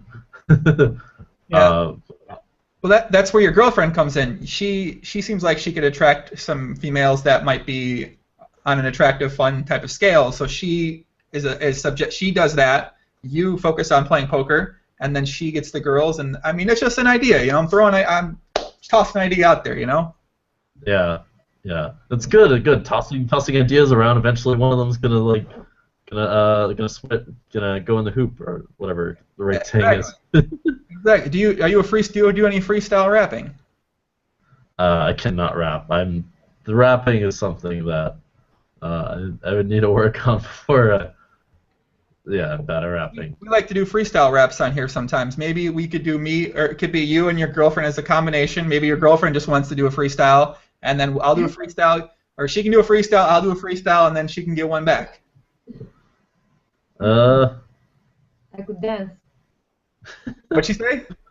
She said she can dance. Oh, well, that leads us to the next thing, which is a dance-off. Jungleman, you want to have a dance-off? I don't want to do a dance-off, though. I know to rap in Romanian. She says she knows how to rap in Romanian. She knows how to rap in Romanian. Yeah. Can we hear a little bit of your rap in Romanian? I'm kind of sick right now. She's shy. Oh, okay. Do you want to have a dance-off, Jungleman's girlfriend? Sorry, I can't. Your first name's really weird. Hold on. Lori, right? Lori. Yeah. Hello. Okay. Do you want to have a dance-off, Lori? Now? Right now, a dance-off. Me versus you right now. No. What about you? What about we you? will sit together somewhere in a live. We could dance. I could dance with you, actually. I mean, some guys do that. I'm personally not one of those kind of guys that's gonna be like, hey, let me like. Yeah, I'm not. I don't do things like that. There's enough girls out there. I don't need to take my friend's girl. I don't need to even get involved in any of that. So that's not quite how I get down. But I understand some people might like to get down like that. But that's personally not me. So. But yeah, we will. Okay, so I'll schedule a dance-off, me versus you, somewhere in some country over the next 7 months. I'm gonna put it on the podcast bucket list, guys. I have a bucket list we made on the podcast on live streams. And dance off with Jungleman's girlfriend.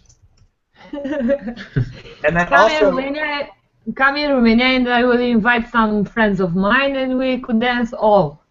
Me with Jungle, me with you, you with my girls. It's very nice. The clubs are very nice. I mean, when are you guys going to Romania? Wait, when are you going back to Romania, Jungle? I'm going in like 10 days. How long are you going there for? I'm not sure. 2 weeks.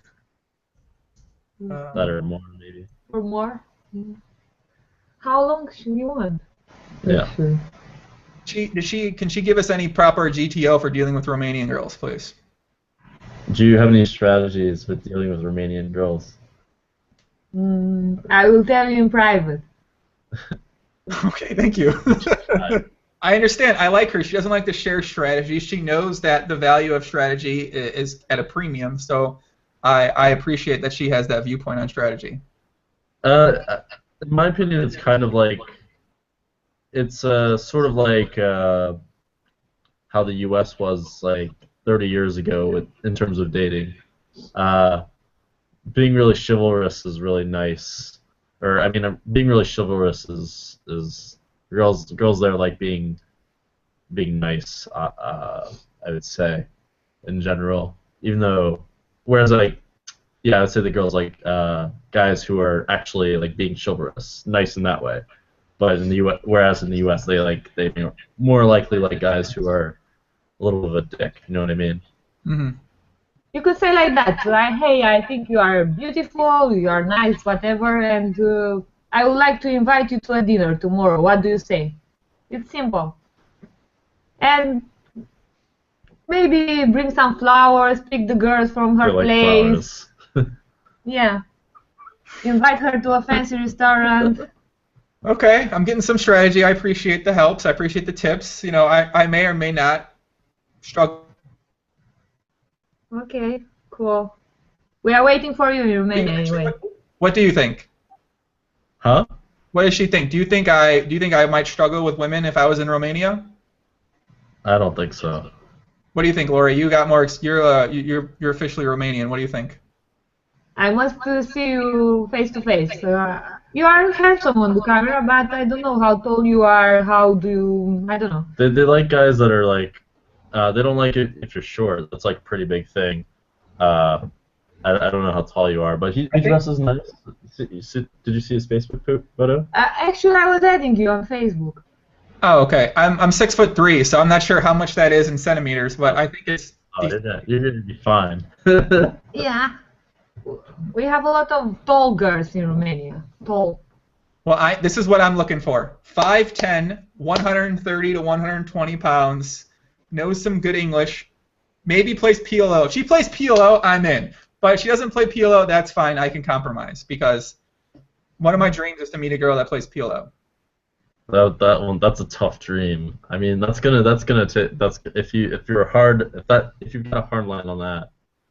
My girls are singers with art, actors, this kind of things. I feel like there's a 28% chance me and Jungleman engage in one of the most ridiculous Romanian weekends of all time, but I don't know if I'll be able to share that story on the live stream, guys out there listening, but I'm gonna make this happen. I'm gonna go RGG and Romanian girl grinding. I officially retired from the big girls. Thank you. I appreciate you guys getting me off the big girl grinding. I have to go to the bathroom so bad. Okay, well, why don't we wrap this up? I think we hit about the 2-hour mark here. Yeah, I think we're at 2 hours. All right.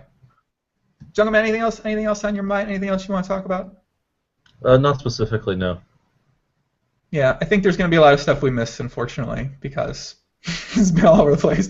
But we might have to get you back on here for a part 2. Are you interested in a part 2 at some point in time?